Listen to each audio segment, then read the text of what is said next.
Le secret de Whisper Ridge. La vieille cabane se dressait à l'extrémité de Whisper Ridge, oubliée du monde comme un vestige des rêves abandonnés. Ses planches grisées, son toit affaissé semblait soupirer sous le poids du temps. Jack Harmon, un garçon des montagnes au visage tanné par le vent, aux mains calleuses et aux poches vides, y vit pourtant une chance. Il compta jusqu'à la dernière pièce de ses maigres économies et juste assez pour acheter la propriété et tout ce qu'elle contenait encore. L'agent immobilier avait ri en lui tendant les papiers, appelant l'endroit un dépotoir avec un toit. Mais le désespoir transforme parfois la ruine en promesse. Quand Jacques poussa la porte grinçante, une nuée de poussière se souleva, flottant dans les rayons dorés de l'après-midi. Les particules dansaient comme des fantômes au milieu des meubles brisés, des caisses oubliées, des objets étranges qui semblaient murmurer des secrets d'un autre siècle. Chaque ombre semblait vivante, chaque silence chargé d'histoire tue. Pourquoi l'ancien propriétaire avait-il disparu sans rien emporter? Et que pouvaient bien cacher ces reliques endormies? Peut-être la réponse capable de tout changer pour un garçon qui n'avait plus rien à perdre. Le plancher gémit sous ses pas lorsqu'il étala son vieux sac de couchage dans le coin le moins encombré. La nuit tomba d'un coup, avalant les montagnes d'un noir absolu. À travers les vitres sales, on ne distinguait plus que le souffle du vent, gémissant comme une bête invisible. La lampe torche de Jacques traçait des ombres mouvantes sur les draps qui recouvraient les meubles, sur les étagères croulantes chargées d'objets qu'il ne reconnaissait pas encore. « Home sweet home », murmura-t-il avec une ironie fatiguée. Après avoir installé sa petite lanterne à pile, il sortit de son sac un sandwich aplati, son unique repas du jour. Il mâchait lentement, observant les contours de sa nouvelle demeure, lorsqu'un craquement tonitruant sur le toit le fit sursauter. Sans doute une branche, pensa-t-il, mais son cœur battait à tout rompre. Le vent s'infiltrait par les fissures, faisant respirer la cabane comme une créature endormie. Il déplia le vieux titre de propriété. Le papier, jauni et fragile, portait des annotations étranges, des symboles qui n'étaient pas tout à fait des lettres, des chiffres formant des schémas mystérieux. En bas, la signature d'Elia Blackwood s'étirait en arabesques élégantes, presque rituelles. Jacques fronça les sourcils. Qui était cet homme? Le sommeil refusa de venir. Les craquements du bois, les grattements derrière les murs, le vent dans les arbres, tout semblait veiller sur lui, ou le surveiller. À minuit, résigné, il prit sa lampe et entreprit d'explorer. La pièce voisine devait être un bureau. Des étagères ployaient sous le poids de centaines de livres. Jacques en tira un au hasard, un traité de navigation céleste couvert de notes manuscrites. Il le remit à sa place et en ouvrit un autre, un journal intime, daté de 1978. Une phrase attira son attention. Jour 341 de la recherche. L'alignement approche. Si mes calculs sont exacts, la convergence n'a lieu qu'une fois tous les 20 ans. J'ai presque triangulé le site. Ce qui se trouve au-delà du seuil doit rester scellé, mais je dois savoir. La page suivante était blanche, l'écriture interrompue nette. Un frisson parcourut Jacques. C'est alors qu'un coup frappé à la porte faillit lui faire lâcher sa lampe. Il s'approcha, la main tremblante, le faisceau vacillant. À travers la fente du rideau, il aperçut la silhouette d'une vieille femme. Hésitant, il entr'ouvrit la porte. « J'ai vu de la lumière », dit-elle sans préambule. Son visage était creusé de rides profondes, ses yeux d'un bleu perçant. « C'est vous qui avez racheté la maison des Blackwood? »« Oui, madame. » Jack Harmon. Elle ne donna pas son nom. « Vous vous installez bien. »« J'essaie. » Son regard glissa derrière lui, explorant l'intérieur encombré. Blackwood est parti en hâte. Il n'est jamais revenu chercher ses affaires. Vous savez ce qui lui est arrivé? Une ombre passa sur son visage. Certains secrets, jeune homme, méritent de rester enterrés. Surtout dans ces montagnes. Elle fit demi-tour, puis s'arrêta. Un conseil, tout ce que vous trouverez ici n'est pas forcément fait pour être trouvé. Avant qu'il n'ait le temps de répondre, elle avait disparu, avalée par la nuit. Trop agité pour dormir, Jacques retourna au bureau. Un livre relié de cuir attira son attention plus lourd qu'il ne l'aurait cru. Lorsqu'il l'ouvrit, les pages avaient été creusées en secret pour former une cachette. À l'intérieur reposait une clé en laiton, finement ouvragée, son anneau formant un motif de cercle entrelacé. Jacques la prit dans sa paume, elle était glaciale, presque vivante. Aucun des serrures visibles de la cabane ne semblait correspondre, mais quelque chose lui soufflait qu'elle était importante, peut-être la clé de tout. Dehors, un hibou ulula 3 fois. Jacques glissa la clé dans sa poche, s'enroula dans son sac de couchage et sombra enfin dans le sommeil. Ses rêves furent agités, symboles lumineux, chemin de montagne en spirale, et une porte cachée dans la terre, qu'il savait ne jamais devoir ouvrir. Au matin, la lumière filtra à travers les vitres poussiéreuses. La cabane paraissait presque paisible, baignée de soleil, comme si la nuit passée n'avait été qu'un mauvais rêve. Jacques respira profondément. Malgré l'avertissement de la vieille femme et le journal inquiétant, il sentit une énergie nouvelle. Ce lieu était désormais le sien, et peut-être contenait-il des réponses valant bien plus que tout l'or du monde. Il sortit la clé de sa poche et la fit tourner entre ses doigts. Il allait s'organiser, trier, comprendre, revendre ce qui pouvait l'être. Il ignora la petite voix intérieure qui murmurait que certains secrets se défendent eux-mêmes. Le soleil montait haut dans le ciel quand il entreprit de ranger la pièce principale. 3 tas, garder, vendre, jeter. Méthodiquement, il s'attaqua au coin près de la porte. La plupart des objets étaient banals, vaisselle ébréchée, vêtements usés, meubles fatigués. Mais au milieu de tout cela, quelques anomalies l'intriguaient, un tiroir rempli de boussoles sans aiguille, des pierres étiquetées de coordonnées et de dates, des carnets météo couvrant plusieurs décennies, certaines journées entourées d'un cercle rouge. À midi, il n'avait dégagé qu'une petite portion de plancher. En sueur, il tira un vieux coffre coincé sous une table. La serrure rouillée céda après quelques coups de marteau. À l'intérieur, des vêtements pliés, des lettres anciennes, un herbier de fleurs séchées. Sous ces couches, enveloppées dans du papier journal jauni, une photographie en sépia. Dans un cadre d'argent terni, une famille posait devant cette même cabane, flambant neuve à l'époque. Un homme au regard sévère, une femme assise tenant un bébé, et un garçon d'environ 7 ans debout sur le côté. Mais le visage de l'enfant avait été soigneusement gratté, effacé jusqu'à ne laisser qu'une tache blanche. Jacques retourna la photo, au dos, une inscription à l'encre délavée. Pour celui qui reviendra quand les montagnes parleront de nouveau. Il sentit alors, au plus profond de lui, que l'histoire de cette cabane n'était pas terminée. Que quelque chose, sous ces planches, sous ces collines, attendait d'être réveillé. Et sans le savoir, en franchissant le seuil de Whisper Ridge, Jacques Harmon venait d'ouvrir la première porte d'un mystère prêt à dévorer tout ce qu'il croyait connaître. Le secret des Blackwood. Jacques Harmon posa délicatement la photographie sur la pile des objets qu'il comptait garder. Au dos, une inscription tremblait, Famille Blackwood, 1932. Les visages, figés dans le sépia, semblaient le fixer à travers le temps et des regards chargés d'une gravité qu'il ne parvenait pas à comprendre. Au fil de l'après-midi, en explorant les affaires d'Elia Blackwood, des motifs commencèrent à émerger, comme si les fragments d'une énigme se rassemblaient d'eux-mêmes. Derrière les draps jaunis qui couvraient les murs, Jacques découvrit des dizaines de cartes, accrochées côte à côte. Des tracés rouges, des symboles mystérieux, griffonnés à la hâte dans les marges les mêmes qu'il avait remarqués sur l'acte de propriété du domaine. Des fils rouges reliaient des points précis sur les cartes, formant un réseau complexe qui semblait converger vers une seule zone, une portion de la chaîne montagneuse visible depuis la fenêtre du vieux chalet. Jacques eut la sensation étrange que tout ce que possédait Elia, chaque document, chaque dessin tournait autour de cet endroit précis, comme les orbites d'un système invisible. Dans le tiroir d'un secrétaire à abattant, il découvrit une série de lettres soigneusement rangées, d'abord des correspondances avec des banques et des sociétés d'investissement, puis, plus tard, avec des créanciers. On y lisait l'histoire d'une fortune lentement dissoute, méthodiquement sacrifiée.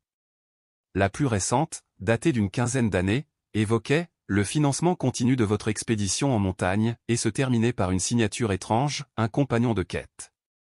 Sous un tas de journaux poussiéreux, d'autres coupures attirèrent son attention, des articles sur des randonneurs disparus dans la région. Certains papiers étaient si vieux qu'ils se désagrégeaient presque sous ses doigts, d'autres, plus récents, portaient encore l'odeur de l'encre. À la main d'Elia, on pouvait lire des annotations inquiétantes, encore un de plus. Le cycle continue. Quand la lumière commença à décliner, Jacques décida d'aller en ville chercher quelques provisions. Le magasin de bricolage était petit mais bien achalandé. Tandis qu'il choisissait des produits de nettoyage, le propriétaire, un homme massif à la barbe grise, s'approcha. « Vous logez donc chez les Blackwood » fit-il sans poser de questions. Jacques acquiesça. « Je viens d'acheter la propriété. Je ne savais même pas qu'elle était à vendre. » Le regard du vieil homme se fit méfiant. La famille Blackwood était respectée autrefois. L'une des premières à s'établir dans la vallée. Elia fut le dernier. Jacques prit une boîte de sacs poubelles. « Que leur est-il arrivé? L'homme s'appuya sur le comptoir, la voix soudain plus basse. Elia, c'était un esprit brillant. Diplômé d'ingénierie dans l'Est. Il est revenu après la mort de ses parents. Et puis, quelque chose s'est brisé. Il est devenu obsédé. Par ces montagnes, dit-il en désignant la fenêtre. Il a vendu tout ce qu'il possédait, morceau par morceau. Il haussa les épaules. Certains pensaient qu'il cherchait de l'or. Mais il ne parlait jamais de ce qu'il espérait vraiment trouver. Et on sait ce qu'il est devenu? Le vieil homme plissa les yeux. Disparu. 10 ans déjà. Certains disent qu'il a fini par trouver ce qu'il cherchait. D'autres, que c'est ce qu'il cherchait qu'il a trouvé. Jacques paya en silence, mal à l'aise sous le poids du regard du commerçant. Quand il revint au chalet, une sensation étrange l'envahit aussitôt. Quelque chose avait changé. Il resta immobile sur le seuil, les yeux parcourant la pièce. Les piles d'objets qu'il avait triées semblaient légèrement déplacées. La photographie qu'il avait posée sur la pile de souvenirs se trouvait maintenant par terre, à plusieurs pas de là. Un frisson lui remonta le long du dos, malgré la chaleur de l'été. Sans doute avait-il bousculé la pile en sortant, mais plus il avançait dans la maison, plus les détails troublaient sa raison, un livre entrouvert, une chaise tournée différemment, une lampe déplacée de quelques centimètres. « Il y a quelqu'un » appela-t-il, la voix hésitante. Seul le silence lui répondit. Ce soir-là, en classant de nouveaux papiers, il tomba sur un carnet à la couverture usée. C'était le journal d'Elia. Les pages révélaient une lente descente dans l'obsession, nuit sans sommeil à observer les étoiles, excursion dans des zones reculées, mention de signaux qu'il disait percevoir seul. La plume devenait de plus en plus nerveuse, les phrases plus fiévreuses. Jacques leva les yeux vers la photo qu'il avait replacée sur une étagère. Un détail lui serra le cœur, le visage d'un enfant avait été soigneusement gratté, effacé jusqu'à disparaître. Pourquoi Elia Blackwood aurait-il voulu rayer son propre enfant de la mémoire familiale? Et que cherchait-il donc avec une telle dévotion qu'il en avait tout sacrifié, fortune, raison, peut-être même son âme? La charpente du chalet gémit doucement, comme si la maison elle-même hésitait à livrer ses secrets ou à les enfouir pour 20 autres années. Le lendemain, à l'aube, la lumière pâle des montagnes filtrait entre les arbres. Jacques sortit sur le perron, un mug de café brûlant entre les mains. La forêt s'étendait à perte de vue, un océan de pins baigné de brume. Au loin, une fumée de cheminée trahissait la présence d'un voisin. La solitude, autrefois recherchée, lui parut soudain lourde, presque hostile, une solitude qui observait. Après le petit déjeuner, il décida d'explorer le terrain. Selon l'acte de propriété, la parcelle couvrait environ 3 acres, bordée de forêt nationale sur 2 côtés. Il suivit un sentier à peine visible, envahi par les aiguilles de pin. Seul le chant des oiseaux et le craquement de ses pas troublaient le silence. À une centaine de mètres du chalet, il s'arrêta net. Sur le tronc d'un grand pin, une gravure ancienne attirait son attention, un symbole semblable à une rose des vents, mais orné de marques supplémentaires identiques à celles du vieux parchemin. Intrigué, Jacques continua. Plus loin, un autre arbre portait le même signe, puis un troisième, formant une sorte d'alignement qui s'enfonçait dans la forêt, loin des sentiers connus. Il suivit la piste pendant près d'1 heure. Peu à peu, le silence devint oppressant. Plus de chants d'oiseaux, plus de bruissements d'écureuils, rien que sa respiration et le battement de son cœur. Il s'arrêta, le souffle court, l'impression viscérale d'être observé. « Il y a quelqu'un » lança-t-il. Le son se perdit dans la densité du bois. Aucun écho, aucun mouvement. Pourtant, la sensation persistait. Il fit demi-tour, accélérant le pas.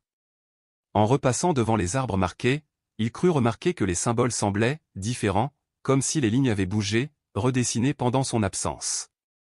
Pure imagination, murmura-t-il, mais sa main tremblait légèrement. De retour au chalet, il tenta de chasser son malaise par la raison. L'après-midi, il prit la voiture et se rendit à la bibliothèque municipale, un bâtiment bas en briques rouges à la devanture délavée. À l'intérieur, une jeune femme releva la tête de son bureau. Elle devait avoir à peu près son âge. « Puis-je vous aider » demanda-t-elle d'un ton aimable, quoique réservé, comme tous les habitants qu'il avait croisés jusqu'ici. « Je fais des recherches sur une propriété que je viens d'acheter. » Le vieux chalet des Blackwood, dit-elle, et une lueur passa dans ses yeux, un mélange de reconnaissance et de crainte. « Oui. Je m'appelle Jacques Harmon. Sarah Conley, répondit-elle en tendant la main. Ma grand-mère connaissait bien les Blackwood. Que cherchez-vous exactement? Jacques expliqua les symboles, les cartes, les lettres. Sarah hocha la tête, l'air songeur, et le mena vers une étagère de livres reliés de cuir. Les Blackwood font partie des premiers colons arrivés ici, en 1879. Une famille respectée, jusqu'à ce qu'Elia ne sombre dans l'excentricité. Quelle sorte d'excentricité? Elle hésita. Ma grand-mère disait qu'il s'était lancé dans une sorte de chasse au trésor dans les montagnes. Des décennies à chercher quelque chose. Mais elle ne croyait pas que c'était de l'or ou des pierres précieuses. Et elle pensait que c'était quoi? Sarah baissa la voix. Quelque chose qu'il valait mieux laisser tranquille, selon elle. Elle eut un sourire gêné. Ma grand-mère aimait le dramatique, ajouta-t-elle pour atténuer ses paroles. Jacques passa des heures à fouiller les registres locaux, actes de naissance, vieux journaux, correspondances. Rien de plus que ce qu'elle avait déjà raconté. Alors qu'il s'apprêtait à partir, Sarah glissa un bout de papier sur la table. Mon numéro, dit-elle. Si vous trouvez autre chose. Ma grand-mère a laissé des journaux. Peut-être y a-t-il des mentions des Blackwood. Jacques la remercia, sentant naître entre eux une confiance fragile. Peut-être venait-il de trouver la seule alliée qu'il aurait dans cette vallée. Lorsque le soleil disparut derrière les cimes, il regagna la cabane. L'intérieur baignait dans une lumière dorée, presque sacrée, que la poussière transformait en brume suspendue. Il se remit au travail, vidant les tiroirs du bureau d'Elia. Un cliquetis attira son attention.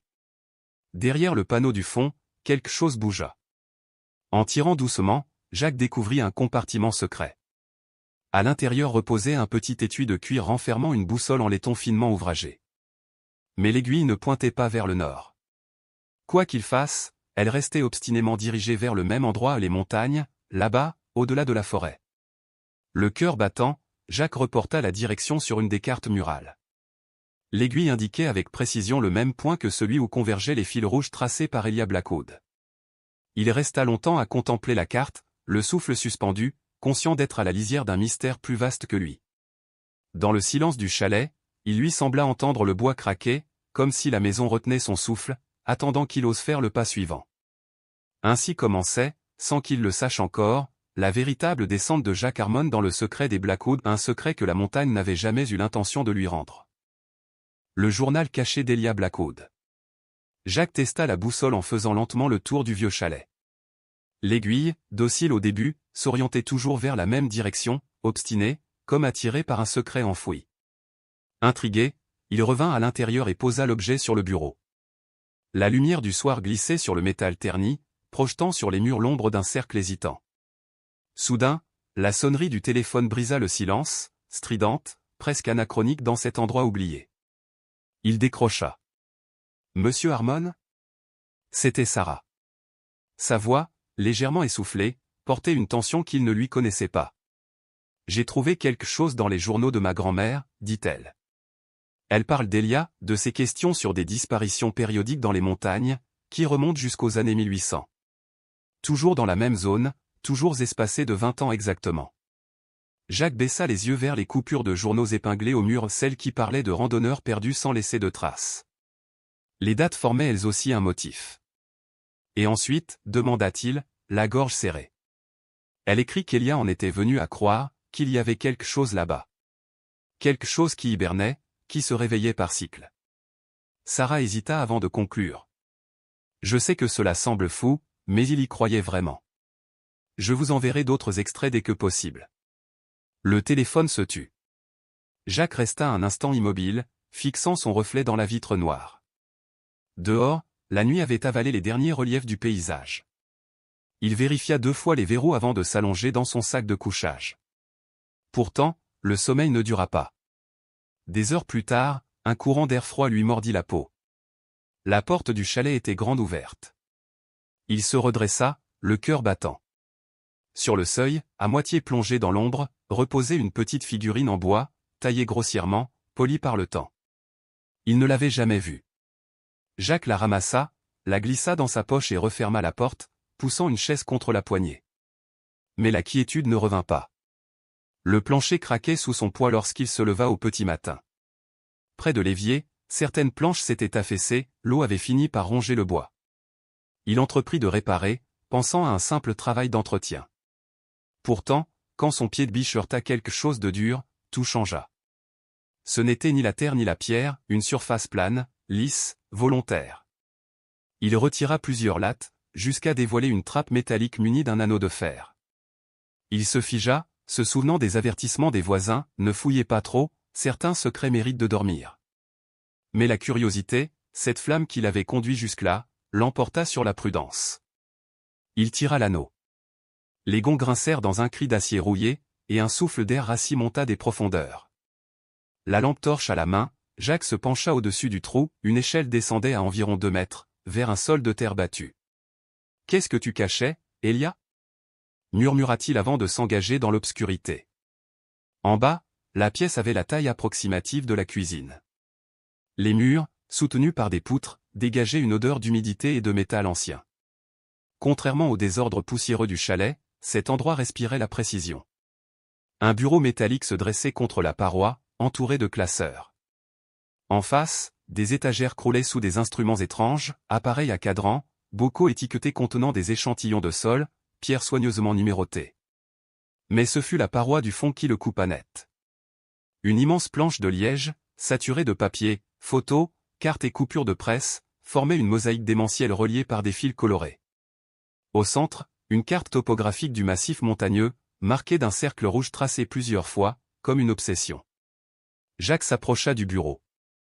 Dans un tiroir, il découvrit un carnet relié de cuir, remarquablement bien conservé. Sur la première page, un titre solennel, Dernier journal d'Elia Blackwood. Il feuilleta prudemment. L'écriture était nette, méthodique. Elia y décrivait des années de recherche sur ce qu'il appelait l'artefact. Selon lui, quelque chose d'ancien, non humain, reposait dans ces montagnes.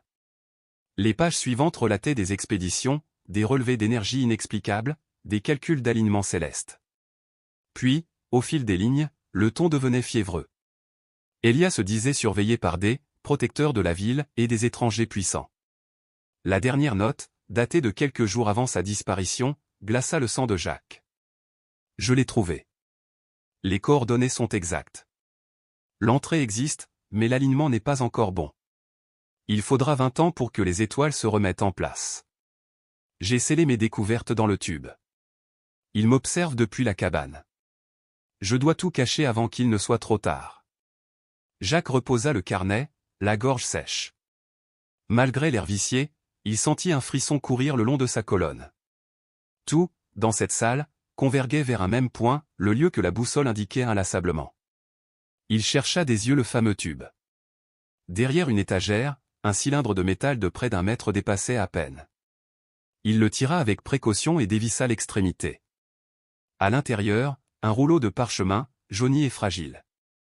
Il le déploya sur le bureau, une carte, dessinée à la main, tracée à l'encre délavée sur une peau animale.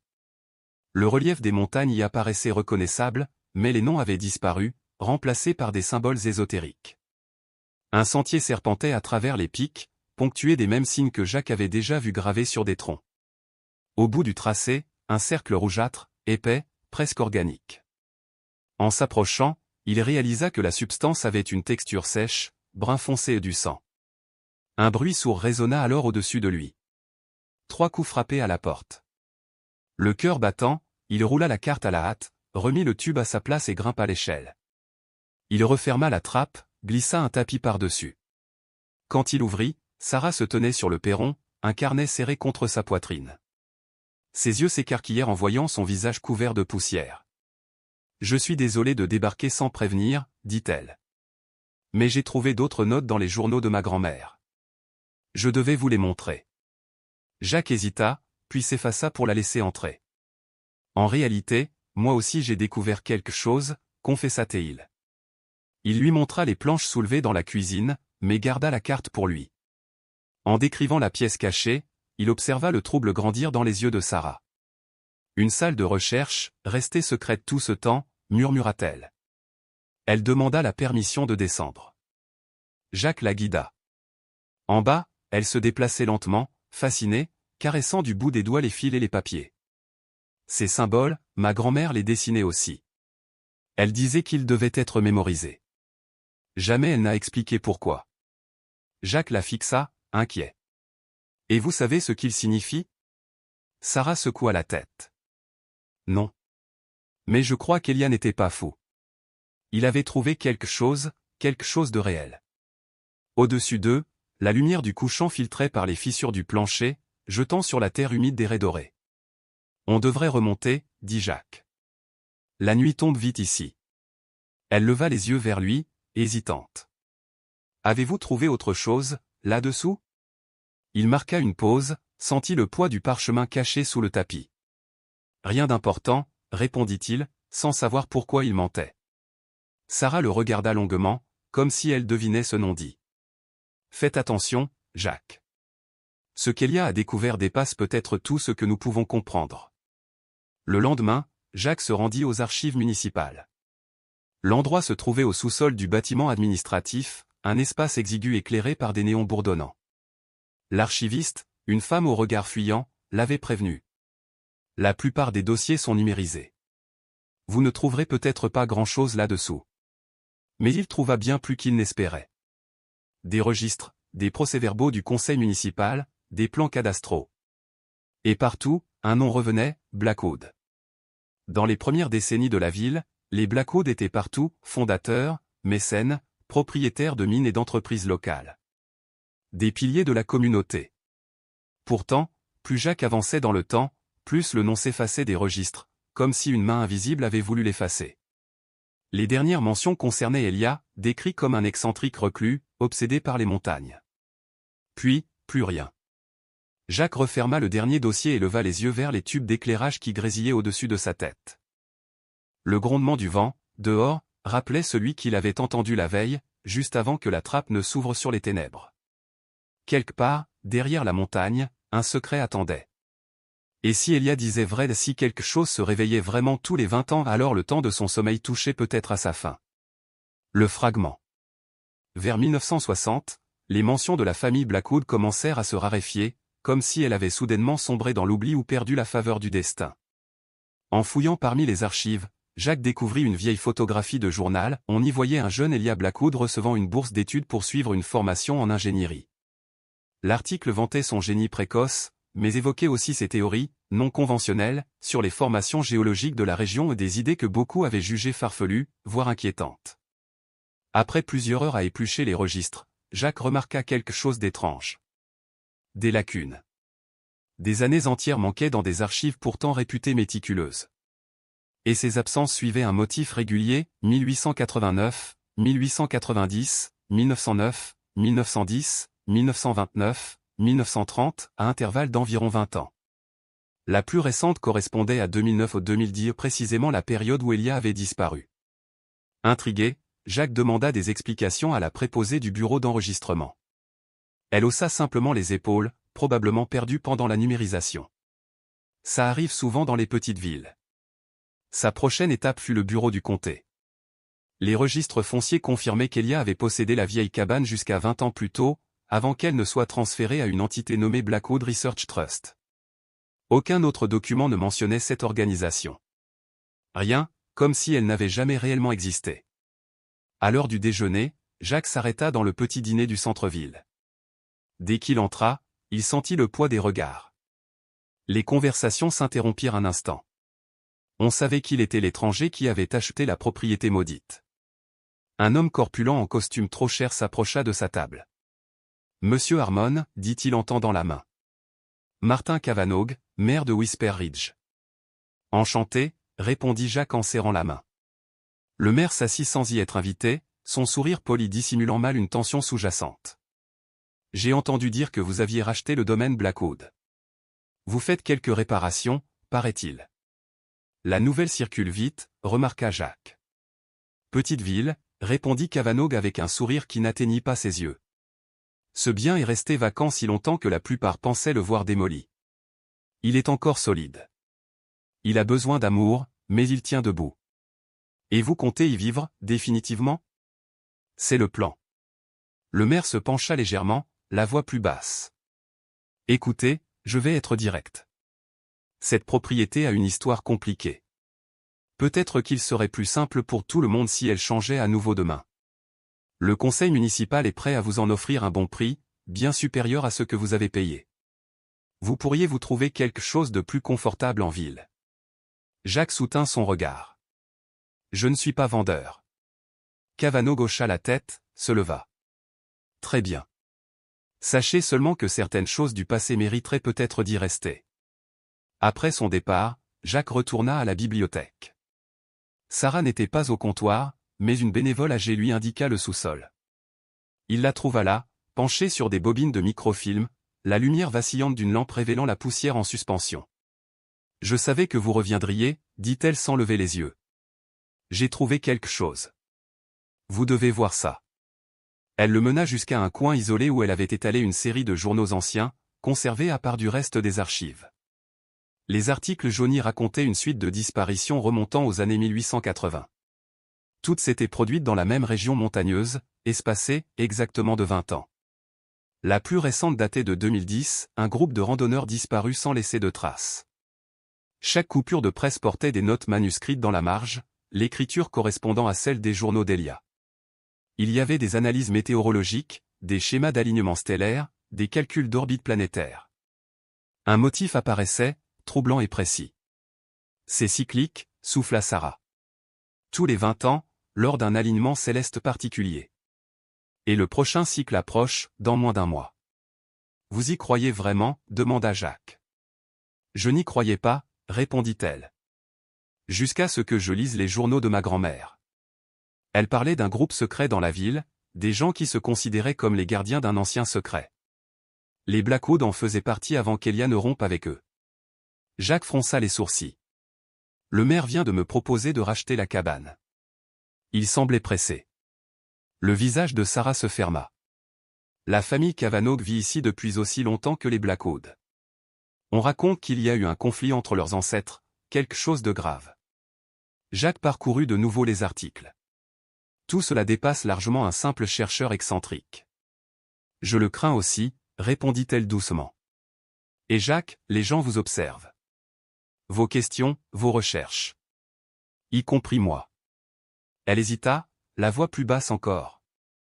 Avant de mourir, ma grand-mère m'a demandé de garder un œil sur la cabane. Je ne comprenais pas pourquoi, jusqu'à votre arrivée. Lorsqu'ils quittèrent la bibliothèque, Sarah s'arrêta brusquement et saisit son bras.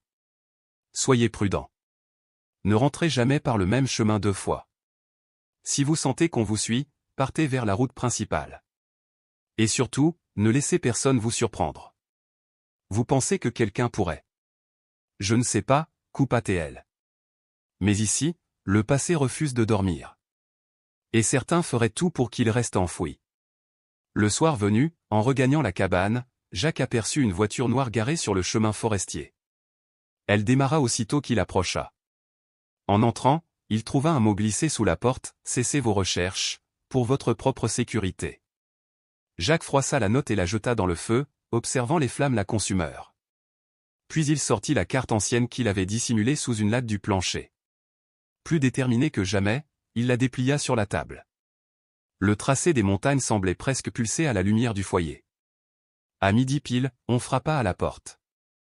Jacques jeta un œil par la fenêtre, s'attendant à voir le maire, ou Sarah. Mais sur le perron se tenait un homme élégant dans un costume anthracite, incongru au milieu de la forêt.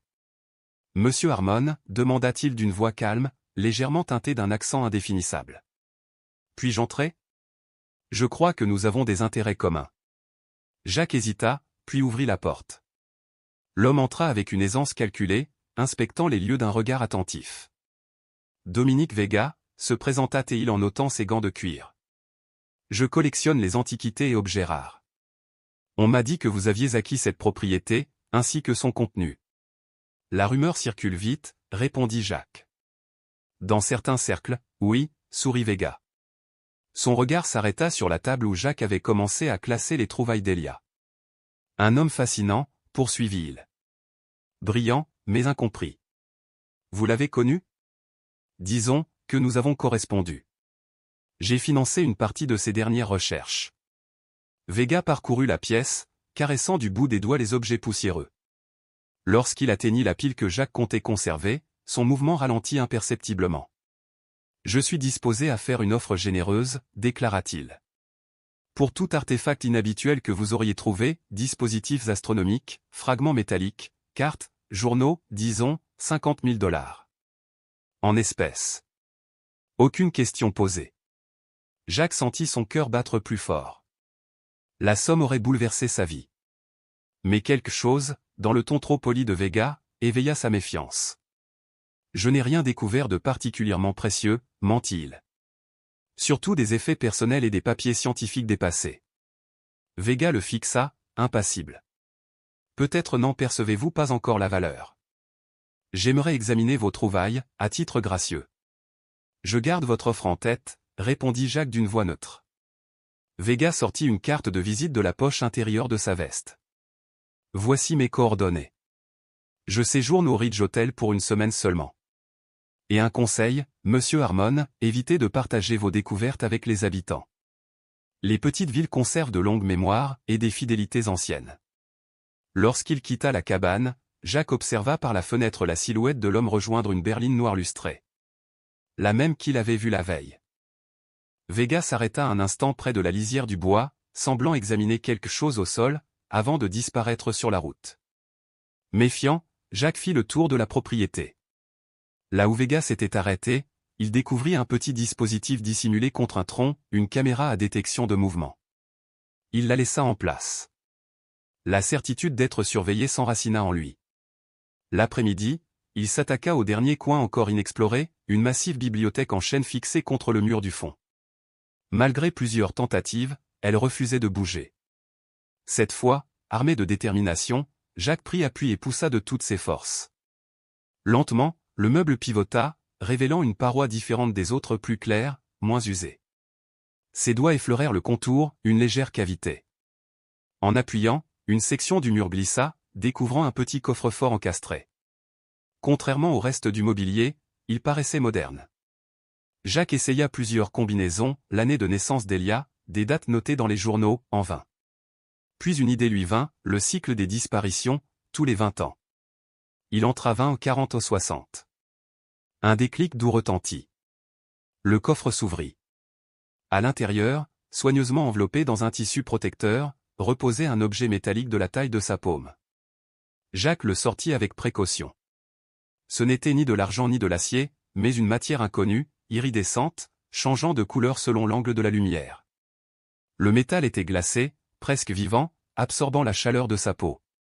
Des symboles étranges couvraient sa surface, semblables à ceux gravés sur la carte et sur les arbres autour de la cabane. Pourtant, lorsqu'il détournait le regard, il semblait se déplacer subtilement, comme s'il fuyait l'observation directe. Jacques posa le fragment sur le bureau. Aussitôt, la boussole qu'il avait trouvée auparavant s'affola, son aiguille tournant frénétiquement avant de pointer droit vers l'objet. Lorsqu'il tendit la main pour le toucher à nouveau, une lumière blanche éclata derrière ses yeux, une rafale d'images incompréhensibles, montagnes englouties dans le brouillard, un cercle de pierre sous les étoiles, des silhouettes encapuchonnées priant dans une langue oubliée. Puis tout disparut. Jacques chancela, haletant. Le fragment reposait immobile devant lui, froid et muet, comme si rien ne s'était produit. Pourtant, au fond de lui, il savait, Elia Blackwood n'avait pas disparu. Il avait trouvé quelque chose et désormais, Jacques venait de rouvrir la porte. Le fragment du sommeil des montagnes. La vision surgit comme un éclair dans l'esprit de Jacques, une caverne de montagne, béante sous la voûte étoilée, les constellations tournoyant à toute allure au-dessus d'un cercle gravé dans la pierre. Dans les profondeurs, une chambre circulaire, antique, respirait encore. L'image ne dura qu'un instant, mais le laissa haletant, le goût du cuivre dans la bouche. Tremblant, il replaça le fragment métallique dans son tissu, puis dans sa poche, pourtant, son poids semblait démesuré, comme s'il contenait tout un secret enfoui depuis des siècles. Jacques remit la bibliothèque à sa place pour masquer le coffre dissimulé, puis vérifia les fenêtres et les portes une à une. La sensation d'être observé s'était faite plus forte, presque palpable, comme si la maison entière retenait son souffle. Cette nuit-là, son sommeil fut une succession de visions troublantes. Il vit, à travers le temps, d'autres êtres tenant des fragments semblables, prêtres drapés de lin dans les temples anciens, moines du Moyen-Âge penchés sur des manuscrits interdits, chercheurs modernes derrière des vitres stériles. Tous partageaient le même destin, après avoir touché la relique, leurs visages se creusaient, leurs yeux se perdaient dans l'obsession, jusqu'à ce que leur vie s'éteigne, consumée par la fascination. Dans le dernier rêve, Jacques se tenait devant une porte gigantesque, enfouie sous la terre. Le fragment brillait d'une lueur glaciale au creux de sa main, tandis que, dans le ciel, les étoiles s'alignaient comme guidées par une volonté invisible. Alors, une voix résonna, non pas autour de lui, mais en lui, venue du fond de sa conscience. Le seuil approche. Le vaisseau attend. 20 années de sommeil touchent à leur fin. Il se réveilla à l'aube, le cœur battant. Le fragment, toujours enveloppé, pulsait doucement comme s'il possédait son propre rythme vital. Sur la table de nuit, la boussole tournoyait follement, incapable de trouver le nord. À travers la vitre, il aperçut une silhouette se faufiler entre les arbres avant de disparaître. Quelqu'un avait veillé sur le chalet toute la nuit. Jacques sut alors avec une certitude glaciale que les recherches d'Elia Blackwood n'étaient pas les délires d'un esprit dérangé. Il y avait bien quelque chose dans ces montagnes. Quelque chose d'ancien, sur le point de s'éveiller. Et plusieurs forces, prêtes à tout, convoitaient ce secret. L'après-midi, un orage éclata soudain, transformant la forêt en un rideau mouvant de gris et de vert. La pluie martelait les vitres du chalet tandis que Jacques examinait le fragment, notant sa densité anormale, son magnétisme, la légère vibration qu'il émettait. Un coup frappé à la porte le fit sursauter. Il dissimula précipitamment l'objet sous une planche du plancher avant d'aller ouvrir. Sarah se tenait là, trempée jusqu'aux os, le visage défait. Sa voix, à peine audible sous la pluie, se brisa. Je ne peux plus supporter ça. Je dois te parler. Jacques la fit entrer et referma derrière elle. Dans la lumière vacillante du feu, elle semblait un oiseau blessé. Elle fit les 100 pas, passa une main nerveuse dans ses cheveux mouillés, puis s'arrêta enfin. Je ne t'ai pas tout dit, murmura-t-elle. Pas sur ma famille, ni sur cette ville, ni sur la raison pour laquelle je t'ai approché. Jacques, calme mais méfiant, lui tendit une serviette. Je m'en doutais un peu. Alors, qui es-tu vraiment, Sarah? Elle sortit de son sac un vieux livre relié de cuir, un exemplaire de la Bible, usé par le temps. Ce livre appartient à ma famille depuis plus d'un siècle, dit-elle doucement. Il contient bien plus que les évangiles. Elle l'ouvrit. Entre les pages jaunies s'étalaient des registres familiaux minutieusement tenus depuis les années 1800, naissance, décès, mariage, et d'étranges annotations portant le titre « Observation » et « Signe ». Ma famille vit ici depuis aussi longtemps que les Blackwood, expliqua-t-elle. Nous étions des colons, oui, mais notre mission était autre. Elle tourna quelques pages, jusqu'à une entrée marquée d'une encre presque effacée. Nous avons été envoyés pour veiller. Jacques fronça les sourcils. Veiller sur quoi? Sur ce qui dort dans ces montagnes, répondit-elle d'une voix tremblante. Une entité ancienne qui s'éveille tous les 20 ans. Mes ancêtres l'appelaient l'être. D'autres, à travers le monde, lui ont donné d'autres noms. Elle lui montra alors des croquis inscrits dans la Bible, des symboles identiques à ceux qu'il avait trouvés gravés sur les arbres et notés dans les carnets d'Elia. Les premiers mineurs l'ont découverte par accident, dit-elle. Certains y ont vu une source de pouvoir. D'autres, comme ma famille, ont compris qu'il fallait la contenir. Sa voix se fit plus basse. La ville s'est divisée. D'un côté, ceux qui voulaient protéger le monde de cette chose. De l'autre, ceux qui cherchaient à l'utiliser. Et les Blackwood, demanda Jacques. Au départ, ils faisaient partie des gardiens. Pendant des générations, ils ont aidé à maintenir les sceaux. Jusqu'à Elia. Ils croyaient que l'entité n'était pas malveillante, simplement incomprise. Il a rompu le pacte, convaincu qu'il pouvait communiquer avec elle. Sarah marqua une pause, le regard fixé sur le feu. La ville possède un conseil secret, les veilleurs. Ce sont eux qui maintiennent les sceaux. Le maire Cavanog en est le chef actuel. Ce sont eux qui m'ont demandé de te surveiller. Jacques sentit la colère monter, contenue. Et tu l'as fait? Au début, oui, mais pas complètement, admit-elle. J'ai mentionné la pièce cachée, mais pas tes recherches. Ils craignent que tu reprennes les travaux d'Elia. Jacques la fixa longuement. Et Dominique Vega? L'expression de Sarah se durcit. Il appartient à un autre ordre. Ils se font appeler l'ordre. Ils vénèrent l'entité comme une divinité. Ils croient qu'elle choisira un vaisseau digne d'elle. Ils sont puissants, riches, et prêts à tout pour atteindre la chambre souterraine. Jacques laissa échapper un souffle. Alors pourquoi me révéler tout cela maintenant? Sarah posa la Bible sur la table. Parce que j'ai terminé de lire les journaux de ma grand-mère. Elia avait raison, l'entité s'éveille à nouveau. Le prochain alignement des étoiles aura lieu dans 3 semaines. Mais il se trompait sur un point, elle n'est pas bienveillante. Elle leva vers lui un regard où se mêlaient peur et certitude. Les disparitions que tu as vues dans les archives, ce ne sont que les premiers signes. Et si elle se réveille complètement, demanda Jacques. Personne ne sait. Les écrits parlent d'un désastre. Un silence lourd s'abattit.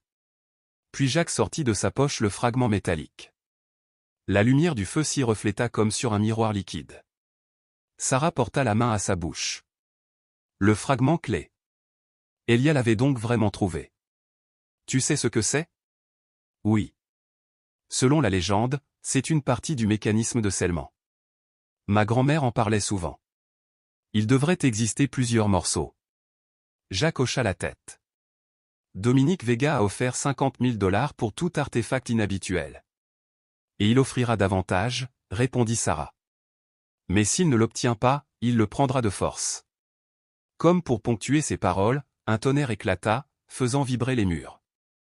Puis, au milieu du vacarme de la pluie, un autre son se fit entendre, des pas, lourds et précis, sur le porche.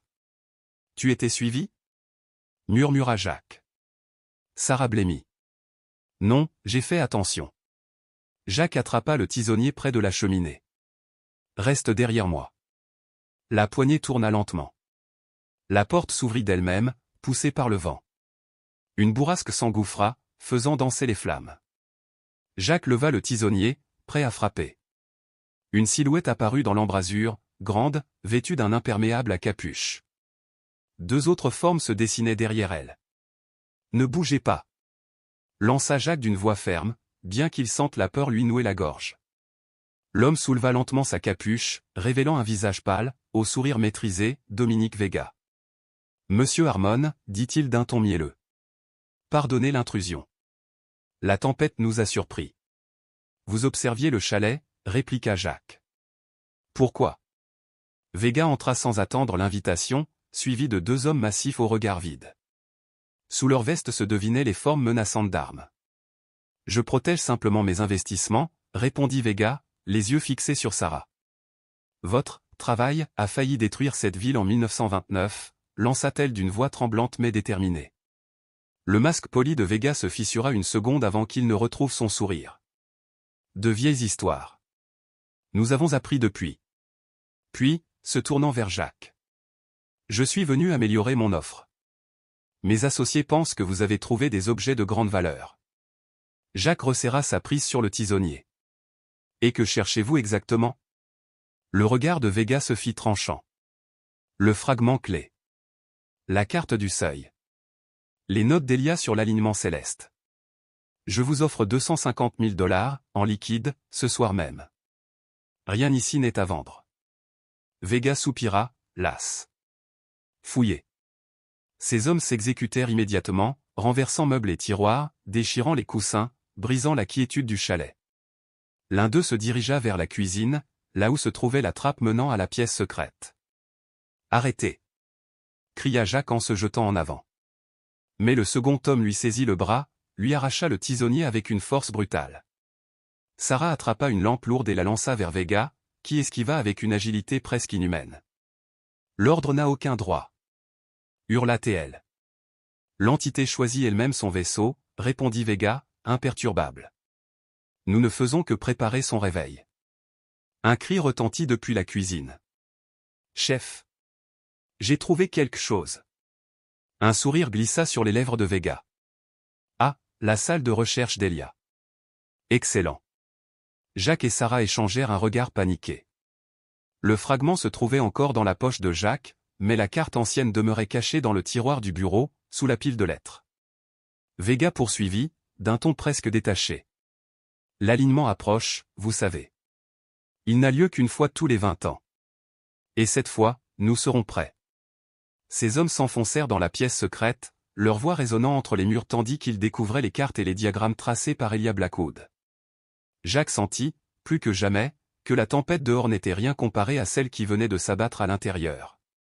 Et dans sa poche, le fragment vibra d'une lueur froide comme un cœur ancien qui, lentement, recommençait à battre. Le seuil des étoiles. Quelques minutes plus tard, il revint, les bras chargés de journaux et de papiers jaunis par le temps. La carte, demanda Vega d'un ton tranchant. Introuvable, répondit l'un des hommes. Mais nous avons trouvé ses calculs d'alignement et ses coordonnées. L'expression de Vega se durcit aussitôt. La carte est essentielle, dit-il d'une voix basse mais tranchante. Où est-elle, monsieur Harmon? Jacques le fixa, impassible. Je n'ai aucune idée de ce dont vous parlez, répondit-il avec fermeté. Le vent se mit alors à hurler à travers la porte restée ouverte, projetant des rafales glacées dans la pièce. Vega observa tour à tour Jacques et Sarah, son regard calculateur pesant chaque respiration. Le sceau doit être brisé selon le rituel, déclara-t-il enfin. Sinon, l'entité restera prisonnière pour un nouveau cycle. Il me faut cette carte. Un de ces hommes s'approcha et lui murmura quelques mots à l'oreille. Vega acquiesça lentement, puis se tourna de nouveau vers Jacques. Nous reprendrons cette conversation très bientôt. La tempête rend les routes de montagne dangereuses. Il s'avança vers la sortie et ajouta, d'un ton qui glaça le sang. Réfléchissez à mon offre, monsieur Harmon. L'ordre sait se montrer généreux envers ses alliés, et impitoyable envers les obstacles. Ils quittèrent la cabane. L'un d'eux trébucha contre une table, laissant tomber quelque chose de métallique. Jacques et Sarah restèrent immobiles jusqu'à ce que le bruit du moteur s'éloigne, englouti par la tempête. Ils reviendront, murmura Sarah, la voix tremblante. Avec plus d'hommes, répondit Jacques en calant une chaise contre la poignée de la porte. Pourquoi n'ont-ils pas simplement pris ce qu'ils voulaient, demanda-t-il. Ils avaient l'avantage. L'ordre agit toujours dans l'ombre, expliqua Sarah en ramassant les papiers éparpillés. Ils préfèrent manipuler plutôt que contraindre. Moins d'attention. Mais ne t'y trompe pas, il tue quand il le faut. Jacques s'accroupit soudain, remarquant un éclat au sol, à l'endroit où l'homme avait trébuché. Il ramassa un demi-disque de métal gravé de symboles familiers. Amulette? Souffla Sarah, les yeux écarquillés. Ou du moins la moitié, répondit-il. Elle prit l'objet avec précaution, ses mains tremblantes. C'est un artefact de l'ordre. Il date de plusieurs siècles. Seuls les membres de haut rang en possèdent. À quoi sert-il? Selon la légende, il protège celui qui le porte pendant l'éveil. L'amulette complète offrirait une immunité contre l'influence de l'entité. Son regard croisa celui de Jacques. Ces gens sont fanatiques. Ils ont consacré des siècles à cette quête. Jacques sentit le poids du fragment dans sa poche. Alors, que fait-on maintenant? On doit décoder la carte avant leur retour, répondit-elle avec une détermination nouvelle. S'ils ont les calculs d'Elia, ils peuvent deviner l'emplacement approximatif. Mais seule la carte leur donne l'accès exact au seuil. Dehors, la tempête rugissait, écho de la tourmente humaine qui les encerclait. Jacques alla chercher la carte dans sa cachette. Ils l'étalèrent sur la table, aux côtés du fragment métallique et de l'amulette brisée, des pièces d'un puzzle qui traversait les générations. Si l'ordre veut libérer cette chose, dit Jacques d'une voix grave, alors peut-être que c'est à nous de nous assurer qu'elle reste scellée. L'aube filtra à travers les fenêtres de la cabane, dévoilant le chaos laissé par les intrus. Jacques et Sarah avaient travaillé toute la nuit, penchés sur les notes et les schémas d'Elia Blackwood. Des piles de papier couvraient chaque surface, organisées en groupes hésitants selon les thématiques qu'ils tentaient de comprendre. Son esprit était brillant, mais dispersé, murmura Sarah en se frottant les yeux. Il voyait des connexions que personne d'autre ne voyait, répondit Jacques en tournant dans sa main la boussole étrange. Ces artefacts forment un ensemble. La boussole pointe toujours au même endroit. Le fragment réagit à elle, et la carte indique le chemin. Mais on ne peut pas lire les symboles, rappela Sarah. Sans ça, on avance à l'aveugle. Jacques hocha la tête, pensif. Elia les avait déchiffrés. Il a dû garder une traduction quelque part. Ils fouillèrent de nouveau la pièce secrète après le départ de Vega et de ses hommes, à la recherche de tout indice négligé. Le mur d'étude avait été partiellement démonté, les notes cruciales emportées. Ce qui restait n'était qu'un écho d'un esprit brillant, un puzzle dont le cœur manquait. Peut-être qu'on pense trop littéralement, dit Jacques. Si j'avais voulu protéger des informations vitales, je ne les aurais pas seulement cachées. Je les aurais déguisées. Il commença à examiner les meubles, glissant ses doigts sous le bureau, vérifiant les tiroirs à double fond. Sarah l'imita, inspectant les étagères et les panneaux muraux. Là, s'exclama-t-elle soudain, pointant une irrégularité dans le bois. Cette veine ne correspond pas au reste. Jacques appuya. Un petit compartiment s'ouvrit sur le côté du bureau. À l'intérieur reposait un livre relié à la main, sans titre, marqué d'un seul symbole identique à celui au centre de la carte ancienne. Le livre de chiffrement d'Elia, souffla Sarah. Ils l'ouvrirent avec précaution. Des pages entières de symboles y étaient assorties de traductions anglaises. Elia avait créé un dictionnaire complet de cette langue oubliée, accompagné de notes et de réflexions sur le sens contextuel de chaque signe. C'est incroyable, dit Jacques en effleurant les pages fragiles. Il y a consacré sa vie. Munis du livre, ils retournèrent à la carte ancienne. Symbole après symbole, ils commencèrent à traduire, notant leur correspondance sur une carte topographique moderne. Cette carte ne montre pas qu'un lieu, constata Sarah. Elle indique aussi un moment précis. Ces symboles représentent des positions stellaires, des marques saisonnières, les alignements célestes dont parlait Vega. D'après les notes d'Elia, cet alignement se produit tous les 20 ans, répondit Jacques. Et le prochain aura lieu dans moins de 2 semaines, ajouta Sarah d'une voix sombre. Peu à peu, la véritable nature de la découverte d'Elia prit forme, la carte désignait un lieu appelé le seuil, un point où la frontière entre les mondes s'amincissait lorsque les étoiles s'alignaient. Regarde ça, dit Jacques, désignant un passage. Il décrit le fragment métallique comme la clé qui transforme les ténèbres en lumière. Sarah traduisit un autre passage. Et celui-ci prévient que le seuil ne s'ouvre que lorsque les étoiles adoptent la configuration antique, quand le vaisseau est prêt à recevoir ce qui attend au-delà. Jacques sentit un frisson lui parcourir l'échine. Qu'est-ce qui nous attend exactement, de l'autre côté? Elia pensait qu'il s'agissait d'une entité d'énergie pure, répondit Sarah. Quelque chose d'antérieur à l'humanité, piégé dans un état dormant et ne s'éveillant que brièvement, à chaque alignement. Ils travaillèrent tout l'après-midi, reconstituant le sens des artefacts, le fragment métallique appartenait à un mécanisme de verrouillage ancien. La clé squelettique activait une composante du seuil, et la boussole était calibrée pour détecter les radiations de l'entité. L'ordre croit que cette entité leur offrira le pouvoir, expliqua Sarah. Ils veulent la libérer pour devenir son réceptacle. Ma famille, et d'autres avant nous, ont consacré des générations à maintenir le sceau. Elia, lui, voulait comprendre. Pas dominer. Il croyait qu'un contact pacifique était possible, que cette entité n'était pas maléfique, mais incomprise. Le téléphone de Jacques sonna brusquement. Un numéro inconnu s'afficha. Monsieur Harmon, dit la voix posée de Vega. Avez-vous eu le temps de réfléchir à mon offre? Je vous l'ai déjà dit. Rien ici n'est à vendre. Je sais que vous avez retrouvé la carte et le fragment, continua Vega calmement. Ma patience est limitée, tout comme la fenêtre d'alignement qui approche. Jacques sentit la glace lui envahir le sang. Comment pouvez-vous? Nous observons Elia depuis des décennies, coupa Vega. Nous savons tout ce qu'il a découvert. La seule question est simple, choisirez-vous la coopération, ou la conséquence? La ligne se coupa.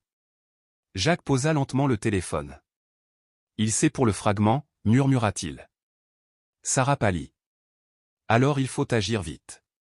Ils se penchèrent sur la carte à moitié traduite et le livre de chiffrement.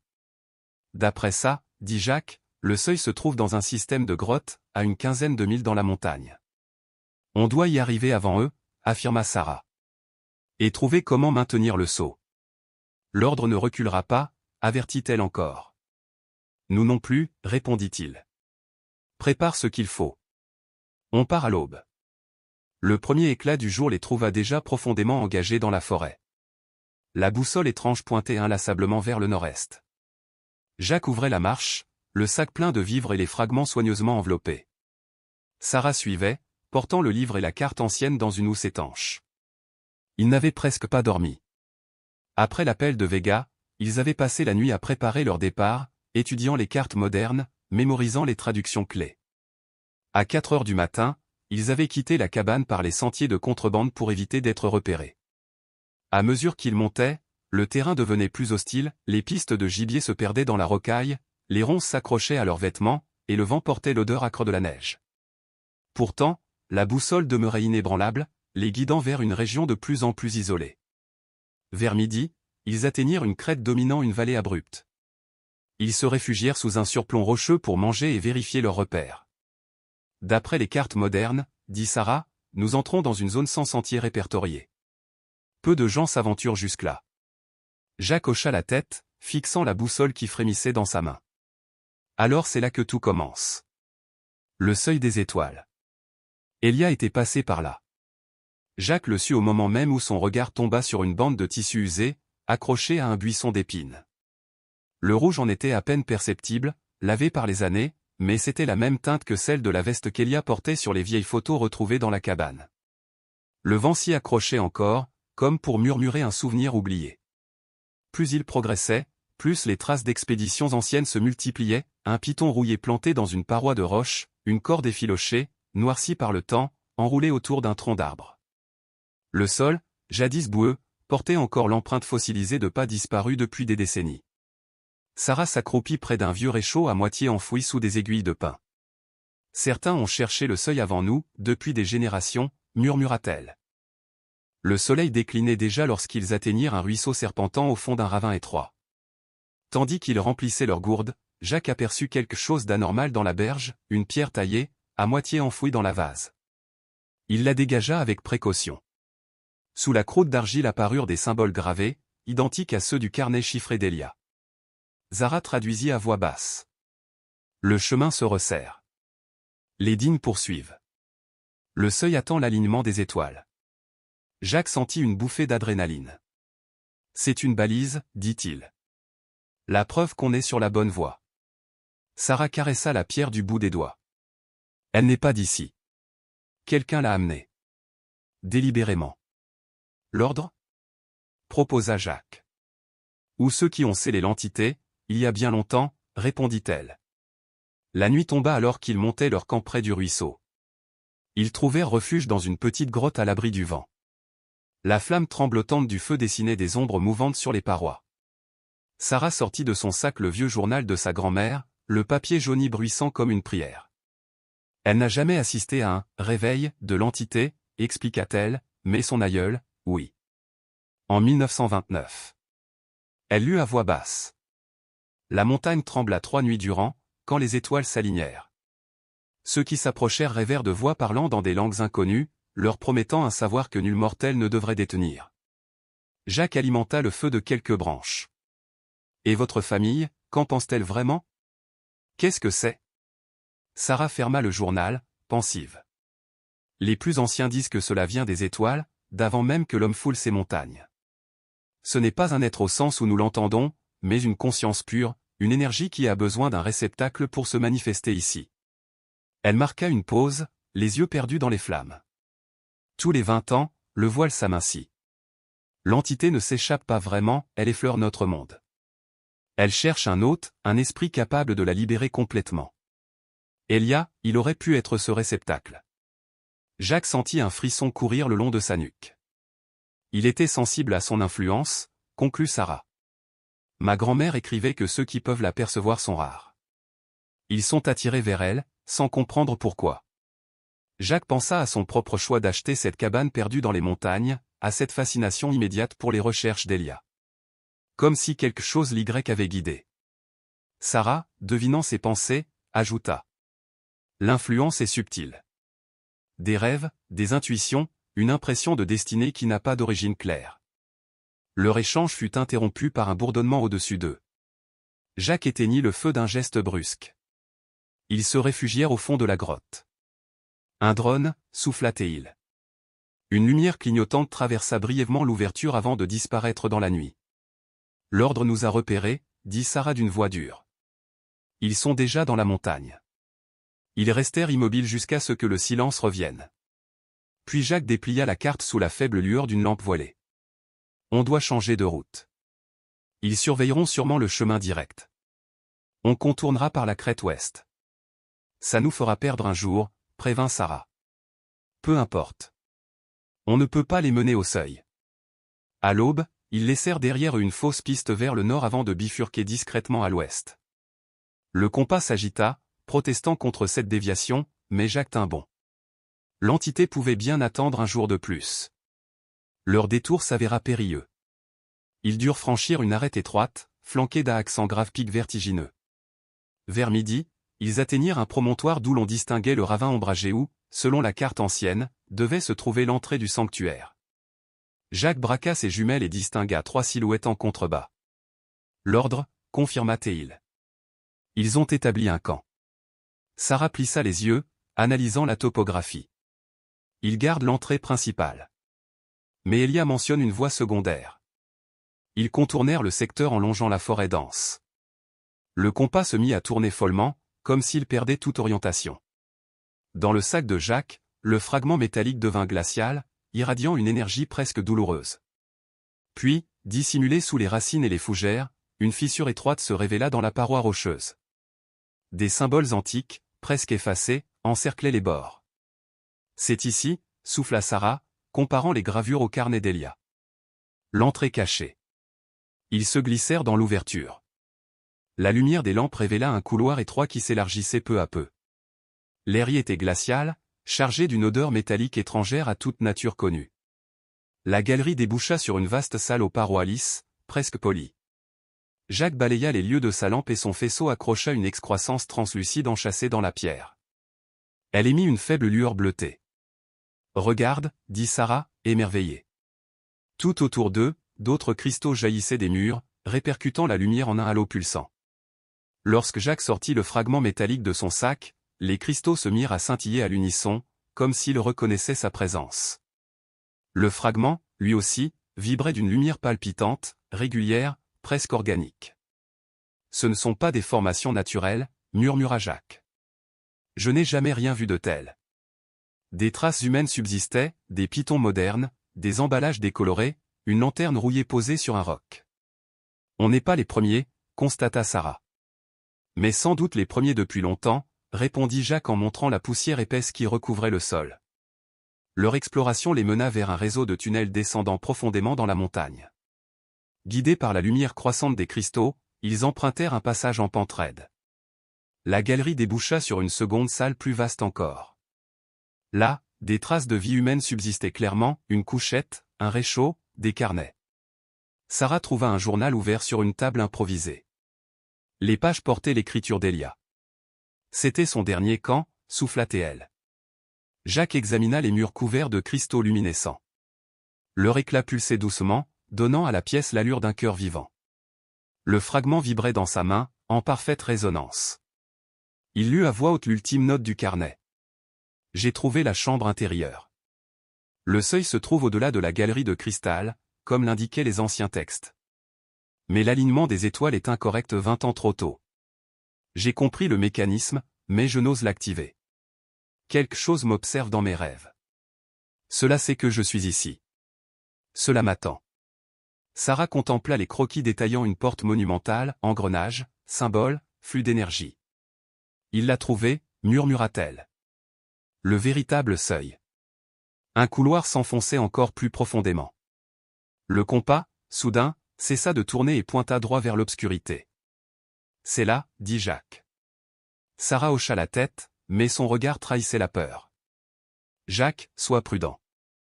Elia était brillant, et pourtant, il a changé. L'influence devient plus forte à mesure qu'on s'en approche. Jacques prit une inspiration lente. Je la sens aussi.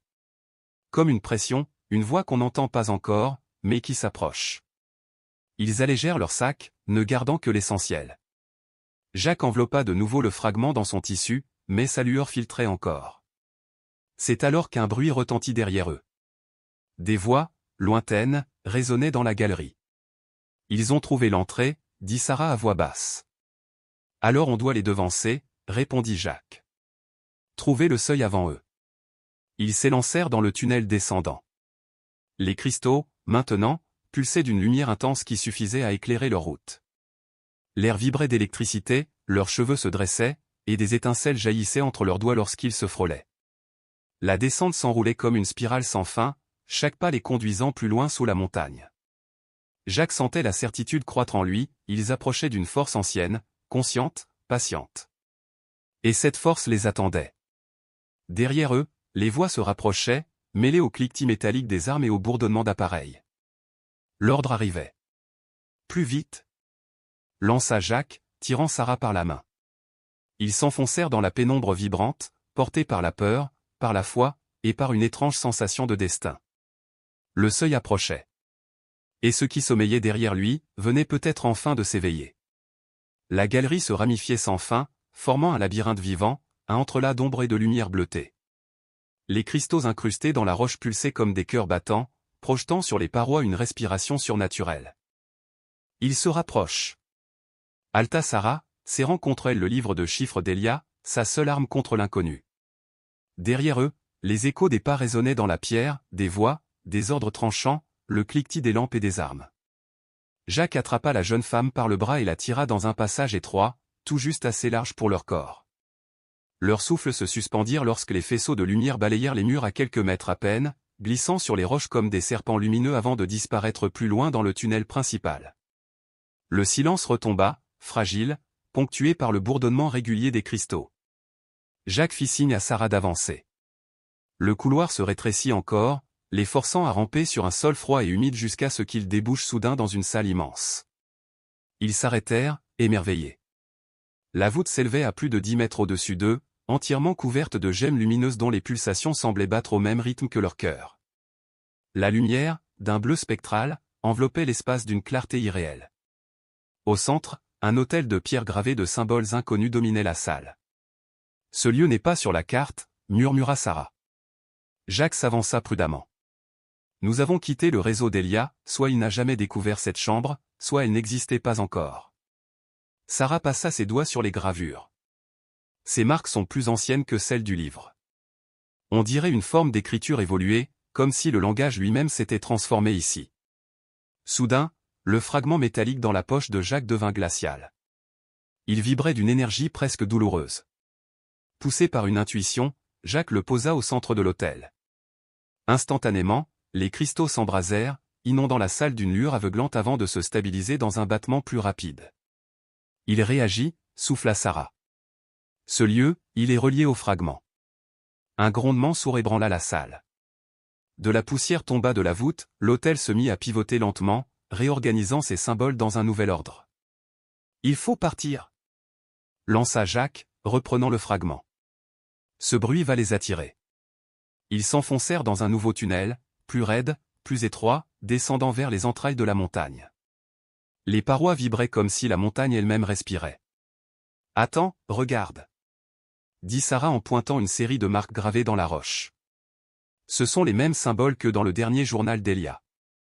Jacques fronça les sourcils. Alors nous approchons du seuil, mais par une autre voie.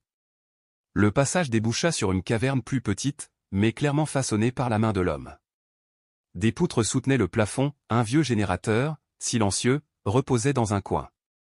Des lampes industrielles, des instruments scientifiques, des carnets et des enregistreurs étaient disposés avec soin sur plusieurs tables pliantes. « C'est ici », murmura Sarah, le souffle coupé. Le dernier camp d'Elia. Jacques hocha la tête. « Regarde ces provisions, il comptait rester longtemps. 6 mois au moins. » Au centre du poste de travail, une boîte étanche les attendait. Jacques l'ouvrit délicatement, à l'intérieur, un petit enregistreur enveloppé dans du tissu protecteur. Il appuya sur le bouton. Une voix en sortit, éraillée, fatiguée. « Date, perdue. Je ne sais plus depuis combien de jours je suis ici. L'ordre m'a retrouvé. Ils ne comprennent pas. Ce qu'ils cherchent à libérer n'est pas un dieu, ni un bienfaiteur. C'est une entité ancienne. Et elle a faim. » La voix tremblait. « J'ai modifié le mécanisme du plafond pour le rendre permanent, mais il ne peut s'activer qu'au moment de l'alignement. Le fragment doit être placé dans le réceptacle principal pendant que la clé déclenche le mécanisme secondaire. » Des parasites brouillèrent l'enregistrement, puis la voix revint, plus pressante. « Si vous entendez ceci, vous avez trouvé mes recherches. L'ordre doit être arrêté. Ils sacrifieront tout, même l'humanité, pour le pouvoir. Les coordonnées du véritable seuil sont cachées dans mon dernier chiffre. Souvenez-vous, les étoiles ne nous y guident pas, elles le guident à nous. Quand l'alignement aura lieu, les murs entre les mondes s'aminciront, partout. Mais seul le seuil permet le passage. Il doit rester scellé, quoi qu'il en coûte. » La dernière phrase fut à peine un murmure. Il me parle maintenant. Il promet savoir, puissance, transcendance. N'écoutez pas. ce sont des mensonges sucrés couvrant un abîme de ténèbres. Scellez-le. À jamais. Le silence retomba. Sarah leva lentement les yeux vers un tunnel qu'il n'avait pas remarqué. Regarde, là-bas. La paroi semblait fondue, lisse comme du verre. Les cristaux y étaient disposés avec une perfection géométrique, leur lumière constante, presque apaisante. Mais avant qu'il ne puisse s'en approcher, des voix retentirent dans plusieurs directions à la fois. L'ordre les avait retrouvés. « Cours !» ordonna Jacques, poussant Sarah vers le passage géométrique. Non. Le mécanisme a besoin de nous deux. Une lampe jaillit de l'obscurité, les aveuglant. Jacques attrapa l'enregistreur d'Elia et le fourra dans les mains de Sarah. Prends le tunnelet. Je les détourne et te rejoins au seuil. Sarah hésita, le regard noyé d'émotion, puis s'élança dans la direction indiquée. Jacques partit à l'opposé, le fragment vibrant contre sa cuisse, glacé au point de brûler. La sensation se propageait dans tout son corps comme une marée d'énergie étrangère. Les bruits de poursuite se divisèrent derrière lui, il courait à l'aveugle, guidé uniquement par la lumière des cristaux et une certitude viscérale, comme si quelque chose l'appelait, plus bas, toujours plus profond. Le couloir s'enroulait sur lui-même en spirale, défiant toute logique géologique. Jacques descendait, hypnotisé.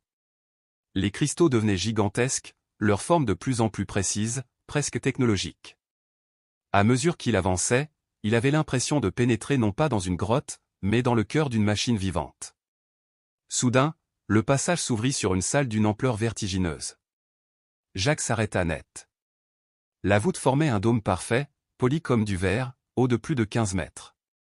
Le sol, translucide, laissait entrevoir un spectacle impossible, un firmament d'étoiles en mouvement, comme si le ciel se trouvait sous ses pieds. « C'est impossible », murmura-t-il, la voix tremblante. Aucune civilisation connue n'aurait pu construire un tel lieu.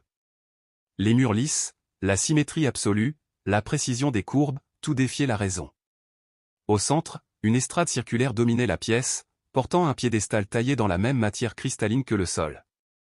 Jacques s'en approcha, comme attiré par un champ invisible. Le fragment dans sa main vibrait à s'en fendre, irradiant une lumière intérieure dont les symboles se réarrangeaient seuls. Le piédestal comportait une cavité parfaitement adaptée à sa forme. Avant qu'il ne puisse agir, une voix résonna derrière lui. Magnifique, n'est-ce pas? Au-delà de toute compréhension humaine. Jacques se retourna. Dominique Vega se tenait dans l'embrasure du tunnel, escorté de ses hommes. Entre eux, Sarah, le visage pâle mais le regard défiant. La chambre du seuil, dit Vega d'un ton presque révérencieux. Exactement comme dans les textes anciens, le point où la frontière entre les dimensions s'amincit. Lâchez-la, ordonna Jacques. Vega esquissa un sourire. Bientôt. Mais d'abord, vous avez quelque chose qui m'appartient. Le fragment. Il n'appartient à personne, répondit Jacques. Erreur, répliqua Vega. C'est une clé, un élément d'un mécanisme conçu il y a des éons par des êtres dont la science dépassait l'imagination. D'un geste, il fit avancer ses hommes. Sarah trébucha, projetée en avant. Vega s'adressa à elle. Votre famille, mademoiselle Conley, a veillé pendant des générations à contenir ceux qui sommeillent ici. Quelle belle naïveté! Nous avons protégé le monde d'une horreur que vous ne pouvez concevoir, répliqua-t-elle avec fermeté. Vega éclata d'un rire bref. L'ordre étudie cette entité depuis des siècles. Nous savons que tout pouvoir exige un prix. L'évolution ne se nourrit que du sacrifice. Jacques intervint. Et selon vous, qu'y a-t-il derrière ce seuil? La transcendance, répondit Vega simplement. Une forme d'énergie pure, sans limite physique. Elle a besoin d'un hôte pour s'incarner. D'un corps digne d'elle. Jacques comprit alors. Vous croyez qu'elle vous choisira? Je me suis préparé toute ma vie pour ce moment, confirma Vega. Elia a échoué lors du dernier alignement. Il lui manquait la conviction nécessaire. Sous leurs pieds, les étoiles visibles à travers le sol commencèrent à se déplacer, s'alignant dans une configuration précise. L'alignement commence, observa Vega. Moins d'une heure avant le point d'ouverture. Le fragment, maintenant. Un de ses hommes sortit son arme. Jacques comprit qu'il n'avait plus le choix. Il tendit lentement le fragment. L'homme le saisit et le remit à Vega, qui le contempla avec une sorte de dévotion. Parfait, murmura-t-il. Après tant de siècles, intact, presque vivant. Vega s'approcha du piédestal, leva la clé cristalline et la plaça au-dessus de la cavité correspondante. La lumière des murs sembla frémir, comme si le monde retenait son souffle. Et dans ce silence suspendu, Jacques sentit pour la première fois la véritable présence du seuil, quelque chose d'ancien, d'immense, et qui, peut-être, venait de s'éveiller. La chambre du seuil.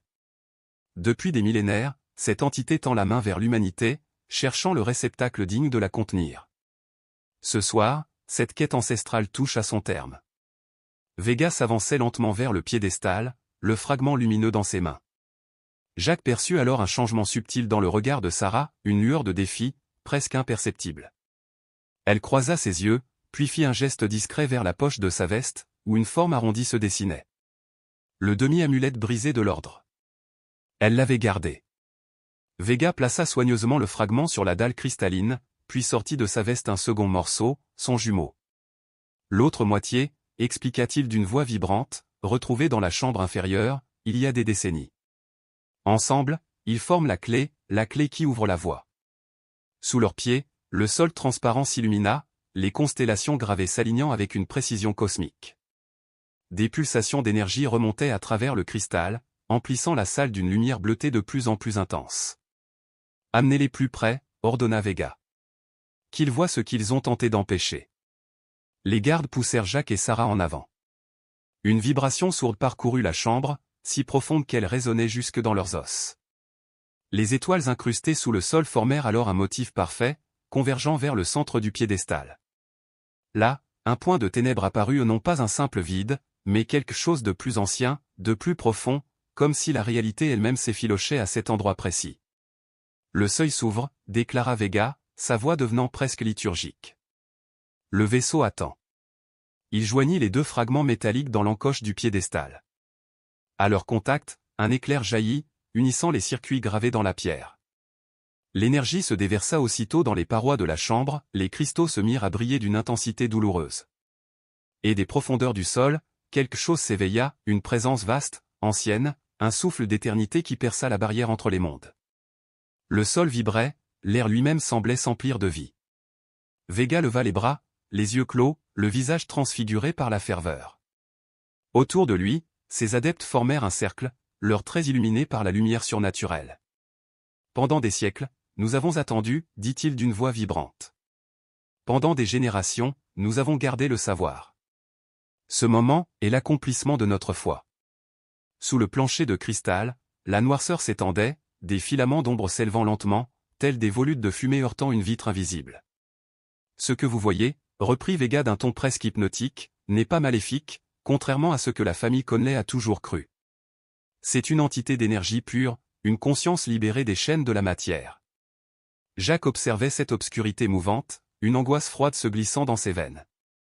Si elle est si bienveillante, demanda-t-il, pourquoi a-t-elle dû être scellée? Pas scellée, corrigea Vega, protégée. Cette chambre fut bâtie par les anciens pour la préserver jusqu'à ce que l'humanité soit prête. Cette technologie, ajouta-t-il en désignant les murs, dépasse tout ce que nous pouvons comprendre. Elle fut conçue par des civilisations oubliées, bien avant l'histoire. Pendant qu'il parlait, Jacques aperçut Sarah s'affairant discrètement à libérer ses poignets. Elle leva un instant les yeux vers lui, puis vers le piédestal, où les fragments fusionnés vibraient d'une énergie inquiétante. L'entité a attendu patiemment, poursuivait Vega. À chaque alignement, elle tend la main, cherchant des hôtes dignes d'elle. Ceux qui ont disparu dans ces montagnes n'étaient pas des victimes. Il fit une pause, un sourire presque tendre aux lèvres. Ils étaient des candidats. Jacques sentit un frisson remonter le long de son dos.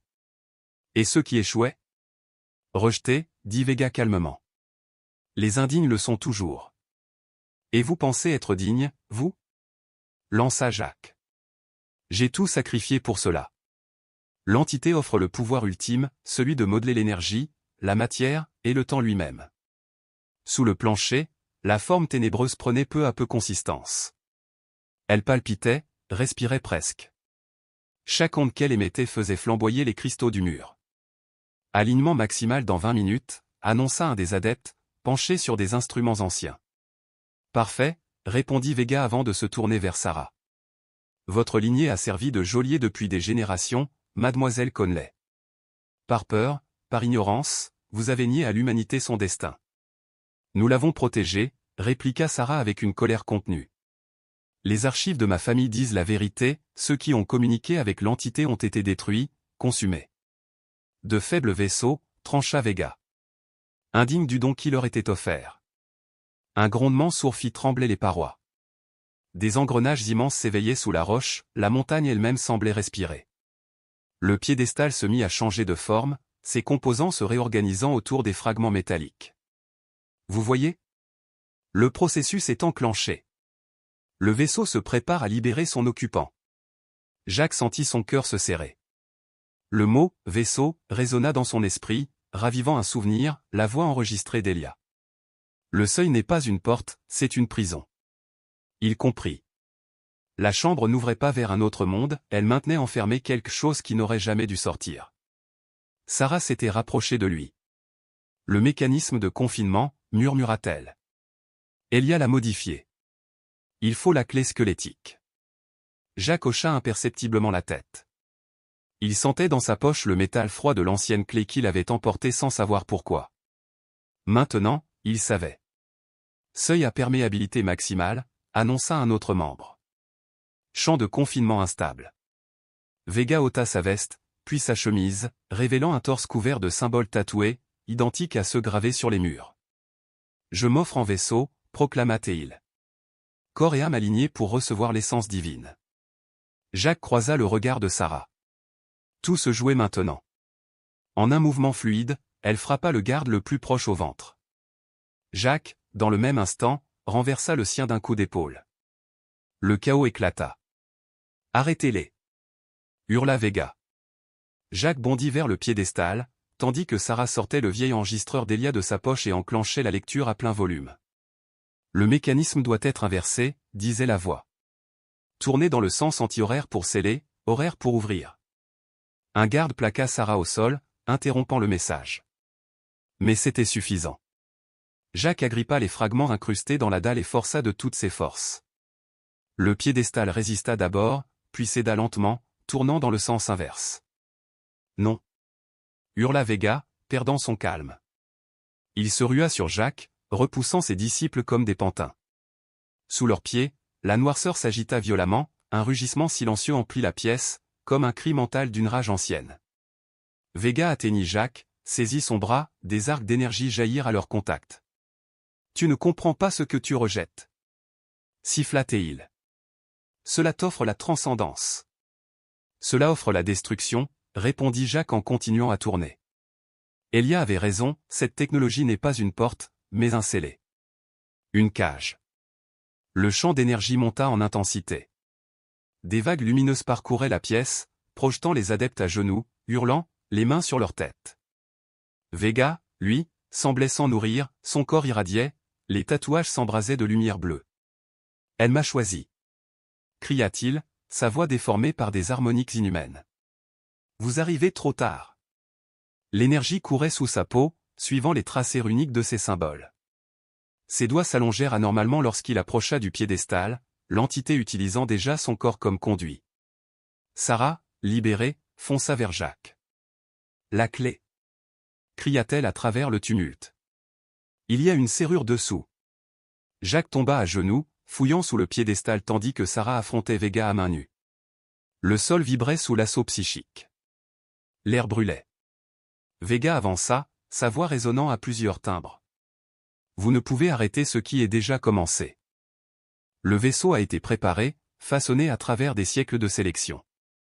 Sarah saisit une pièce métallique tombée d'un instrument et la brandit comme une arme. Vega l'attrapa d'une seule main, le métal se tordit dans sa poigne. Jacques, les doigts tremblants, trouva enfin une dépression gravée dans la pierre, une serrure minuscule, cachée dans les motifs du piédestal. Il tira la clé de sa poche.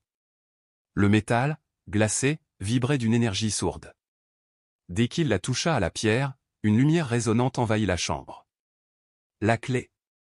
Hurla Vega, se tournant vers lui, furieux. Il projeta Sarah contre le mur d'un geste surhumain et bondit sur Jacques. Celui-ci enfonça la clé dans la serrure et la tourna. Un déclic profond retentit, comme le battement d'un cœur géant. Le sol de cristal se fractura en motifs mouvants, les constellations se réarrangeant dans une symétrie inversée. Des engrenages millénaires s'enclenchèrent dans les profondeurs. Vega atteignit Jacques et le saisit à la gorge, le soulevant du sol comme une poupée. « Tu ignores ce que tu détruis. » rugit-il. Ce lieu retient un dieu endormi depuis les origines. Le sol trembla violemment. Une fissure de lumière jaillit sous le piédestal, montant jusqu'au plafond comme une colonne céleste. Jacques, suffocant, sentit la clé vibrer dans la serrure, puis s'enfoncer d'elle-même. Le mécanisme de confinement se verrouillait enfin. Une onde d'énergie explosa dans la pièce. Vega hurla, ses tatouages brûlant d'un éclat incandescent, puis son corps se disloqua dans un cri muet, absorbé par la lumière. Les adeptes s'effondraient, inanimés, tandis que la chambre se refermait lentement, le sol reprenant sa transparence cristalline. Jacques tomba lourdement, haletant.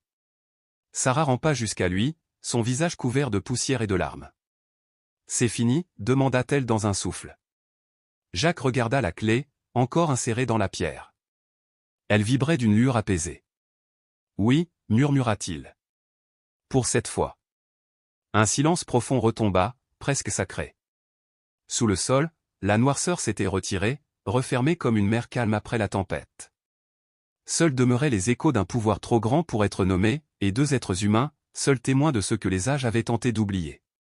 L'air vibrait de tension, saturé d'énergie brute et d'une peur si ancienne qu'elle semblait appartenir à un autre âge.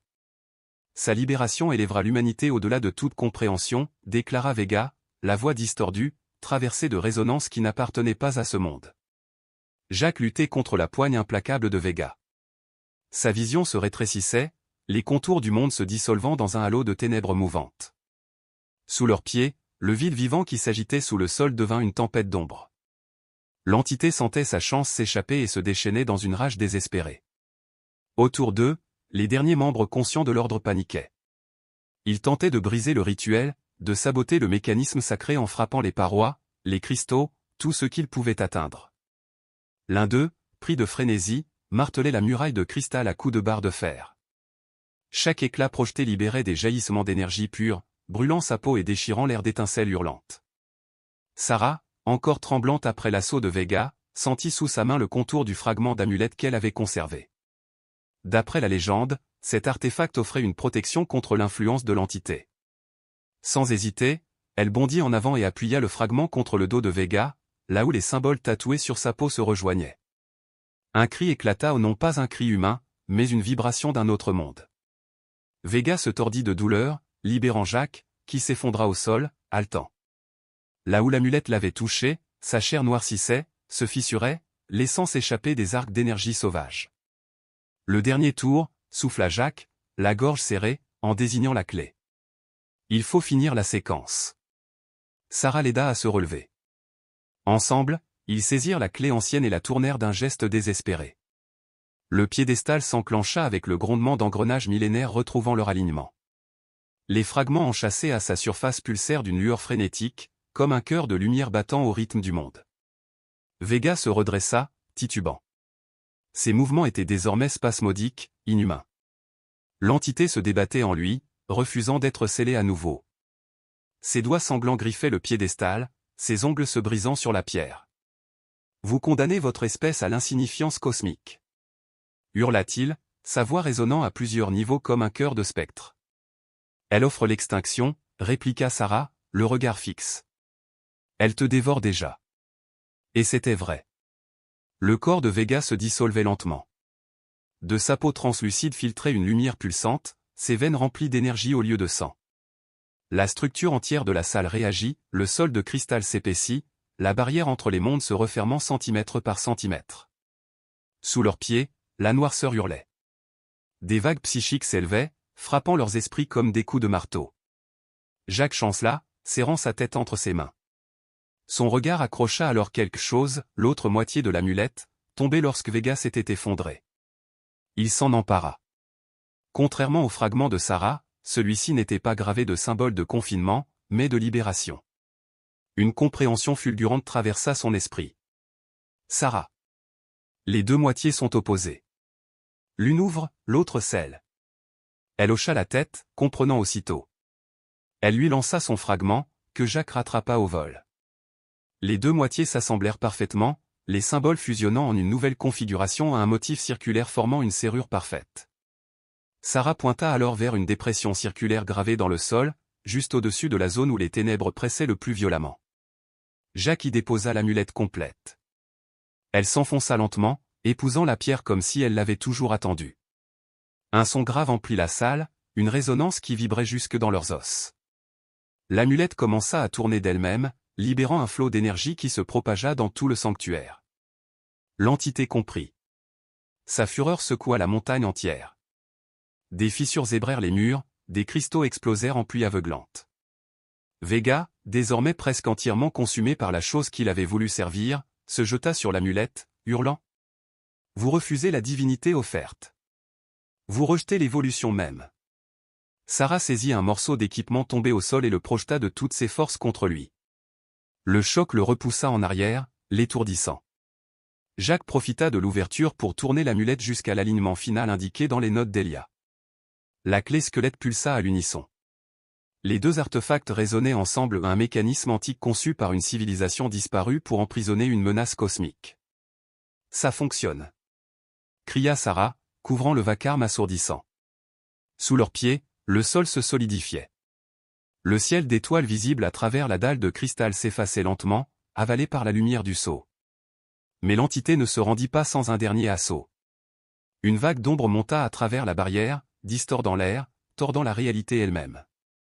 Vega hurla, sa silhouette se désintégrant en une explosion d'énergie pure. « On doit partir !» cria Jacques, saisissant le bras de Sarah. La salle s'effondre. Les mécanismes anciens s'activaient, scellant non seulement le seuil, mais aussi tout accès à la chambre.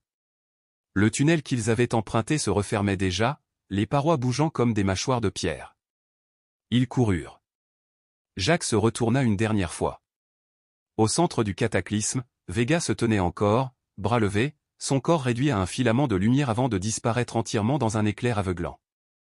Le plafond s'effondra, le sanctuaire se refermant sur lui-même. Des éclats de cristal tombaient en pluie, explosant au contact du sol. « Par ici !» cria Sarah, tirant Jacques vers une ouverture latérale. Le couloir principal était déjà bouché. Ils rampèrent à travers une fissure étroite et débouchèrent dans une salle plus petite, illuminée par des cristaux bleus dont la lueur vacillait de façon erratique. Le sol tremblait sous leurs pieds. « Quelque chose ne va pas !» haleta Jacques, collé au mur. Le mécanisme de fermeture, il fonctionne mal. Sarah examina les parois. Les pulsations des cristaux étaient devenues chaotiques, certains mouraient, d'autres éclataient de lumière dangereuse. L'ordre a trop endommagé le système, dit-elle. La structure est instable. Un nouveau tremblement secoua la caverne. Une fissure s'ouvrit au plafond, révélant la salle du seuil en contrebas. Le sol y était devenu opaque, scellant définitivement la brèche. Des pans entiers de plafond s'effondraient autour des derniers membres de l'ordre qui tentaient désespérément de fuir. Jacques sentit la présence de l'entité comme une pression mentale écrasante. Elle se bat encore, souffla-t-il. Elle n'est pas totalement contenue. Sarah arracha le pendentif suspendu à son cou. C'est le bijou de ma famille. Il se transmet depuis des générations. On dit qu'il protège l'esprit contre l'influence de l'entité. Le petit médaillon était gravé de symboles similaires à ceux du seuil, mais orientés vers la protection, non vers la contrainte. Elle le plaça dans la main de Jacques. Prends-le. Tu es plus vulnérable que moi à son appel. Jacques la fixa, surpris. Comment peux-tu savoir ça? Parce que je t'ai observé depuis le début, répondit-elle doucement. La cabane, les artefacts, tout attirait. Tu étais destiné à les trouver. L'entité t'avait choisi, bien avant que tu t'en rendes compte. Jacques sentit la chaleur du médaillon dans sa paume, une chaleur vivante, apaisante, l'opposé du froid mortel des fragments. Il voulut le lui rendre, mais une pensée le figea. D'après les notes d'Elia, murmura-t-il, le mécanisme doit être stabilisé manuellement depuis l'intérieur, sinon la fermeture ne s'achèvera pas. Sarah blêmit. Non. Il doit exister un autre moyen. Le tunnel devant eux semblait intact, menant vers la sortie. Mais déjà, Jacques percevait les ondes de l'entité, son influence regagnant du terrain. C'est ce qu'Elia comptait faire avant de disparaître, dit-il. Quelqu'un doit retourner là-bas. C'est du suicide, protesta Sarah. La chambre s'effondre. Celui qui y restera sera piégé à jamais. Un éboulement leur coupa la parole. Les minutes s'égrenaient. J'y vais, déclara-t-elle soudain, le visage ferme. Ma famille a gardé ce secret pendant des siècles. C'est ma responsabilité. Elle fit un pas vers la fissure menant au seuil, mais Jacques la retint. Non, dit-il avec une intensité calme. Tu es la mémoire de cette histoire. Si quelqu'un survit, ce doit être toi. Il faut que le monde sache. Avant qu'elle ne proteste, il lui remit le pendentif autour du cou. Garde-le. Je crois que là où je vais, il me faudra autre chose. Il sortit de sa poche la clé squelette, toujours irradiante d'énergie. D'après les notes d'Elia, elle est désormais liée au mécanisme. Il pensait qu'il existait un moyen d'activer le saut définitif sans rester enfermé. Il indiqua le couloir menant vers la surface. Prends ce passage. Je te rejoindrai si je peux. Sarah le saisit par les épaules, les yeux embués. Il doit y avoir une autre solution. On n'a plus le temps, répondit Jacques alors qu'un PAN de plafond s'effondrait derrière eux. L'entité se reforme déjà. Le grondement devint un rugissement. La lumière bleue se mua en blanc éblouissant. Jacques lui offrit un dernier regard, un mélange de tendresse, de résignation et d'espoir farouche. Puis il s'élança vers le cœur du cataclysme.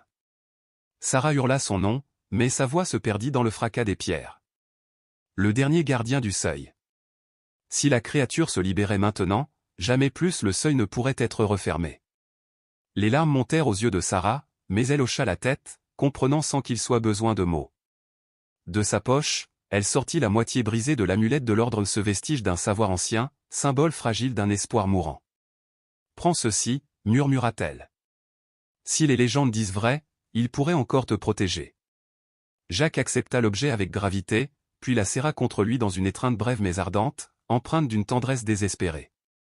Si je ne reviens pas d'ici 20 minutes, ne m'attends pas, dit-il d'une voix rauque. Remonte à la surface et fais en sorte que personne ne retrouve jamais cet endroit. Leurs regards s'accrochèrent une dernière fois, lourds de promesses et de regrets. Puis Jacques se détourna et se glissa de nouveau dans la fissure qui menait vers la chambre en ruine. À mesure qu'il avançait, la présence de l'entité se faisait plus intense, plus oppressante, une marée d'ombres millénaires cherchant à envahir son esprit. Dans sa main, l'amulette se réchauffa soudain. Les symboles gravés à sa surface s'illuminèrent d'une lueur dorée, réactivant leur pouvoir protecteur.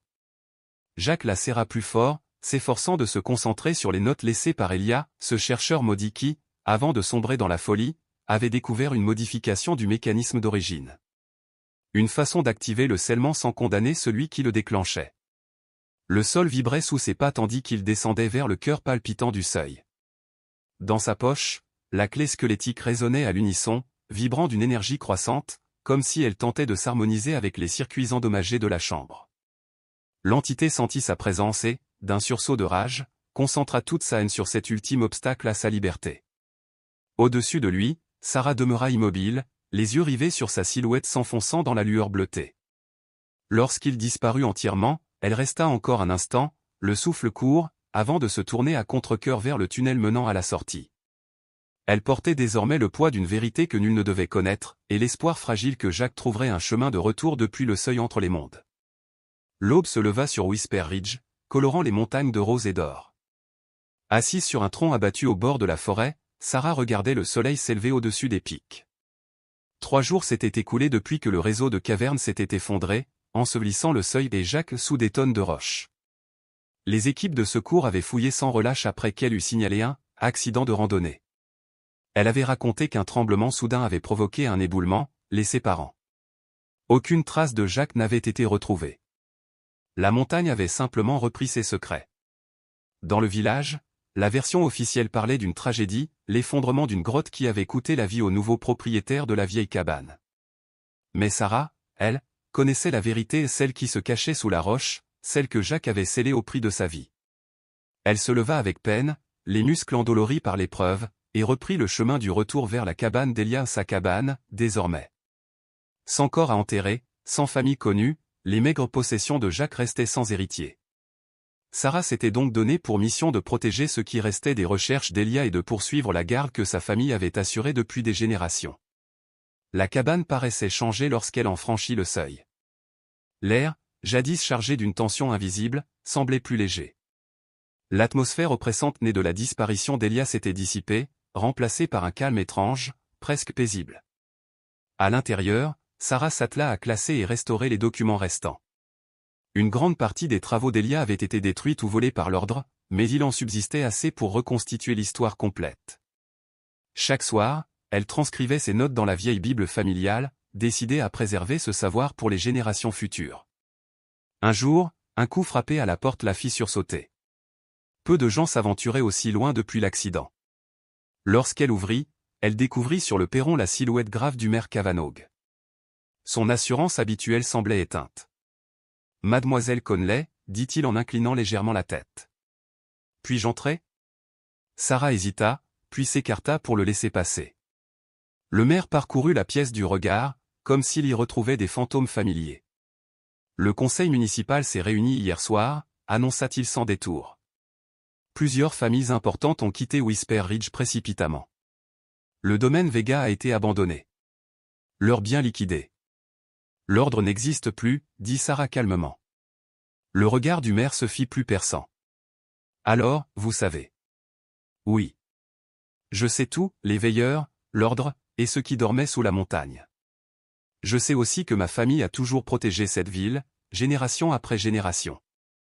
Un long silence pesa entre eux avant que Cavanaugh ne soupire. L'alignement est terminé, reprit-il. Et le seuil, définitivement scellé, répondit Sarah. Jack Harmon s'en est assuré. Un voile de soulagement passa sur le visage du maire. Alors, notre veille est enfin terminée. Sarah secoua la tête. Non. Elle ne l'est jamais vraiment. Vous pensez que d'autres viendront? Pas, je pense. J'en suis certaine. Tant que le savoir existera, certains tenteront encore d'atteindre ce qu'ils ne comprennent pas. C'est pourquoi je continuerai la garde. Quelqu'un doit le faire. Cavanaugh la contempla un instant, puis acquiesça. Le conseil vous soutiendra, discrètement. Quant à cette propriété, considérez les impôts comme effacés. Il se dirigea vers la porte, puis s'arrêta. Harmon, il savait ce qu'il faisait, n'est-ce pas? Sarah ferma les yeux un instant. Oui. Il avait compris. Mieux que nous tous, peut-être.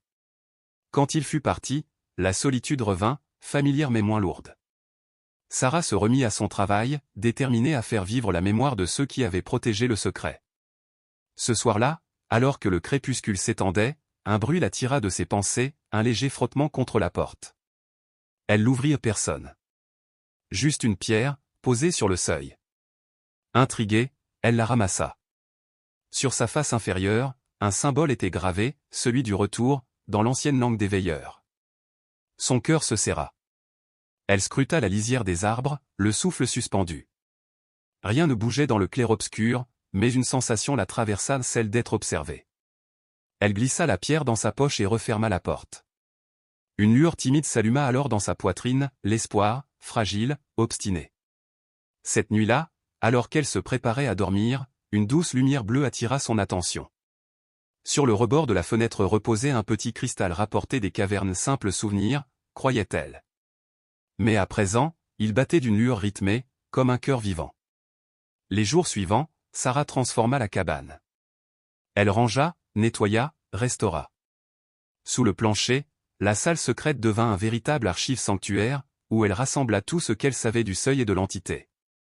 Les habitants du village passaient parfois lui apporter des vivres, mais la plupart du temps, elle vivait dans une paix austère, gardienne silencieuse d'un secret trop ancien pour être compris. Un soir, alors que le soleil se couchait derrière les montagnes, elle s'assit sur le perron, les yeux perdus dans la lumière dorée. C'est alors qu'un mouvement attira son regard. Entre les troncs, une silhouette apparut familière, et pourtant changée. Jacques. Il avançait lentement, d'un pas sûr. Ses cheveux étaient striés de blanc, ses yeux plus profonds, habités d'une lumière que nul homme n'aurait dû porter. Autour de son cou pendait un petit cristal, semblable à celui de la fenêtre, irradiant une clarté douce. « Tu as trouvé le tunnel d'évacuation d'Elia » souffla Sarah, la voix tremblante. Jacques hocha la tête. Il savait plus de choses qu'aucun de nous. Il préparait une voie de sortie depuis 20 ans. Le seuil, demanda-t-elle. Scellé. Définitivement. Ceux qui reposaient là-bas ne se libérera plus. Quant à l'ordre, ceux qui ont survécu se sont dispersés. Leur but n'existe plus. Il monta lentement les marches. Mais il y aura toujours des hommes attirés par le pouvoir qu'ils ne comprennent pas. La garde doit continuer. Sarah se leva.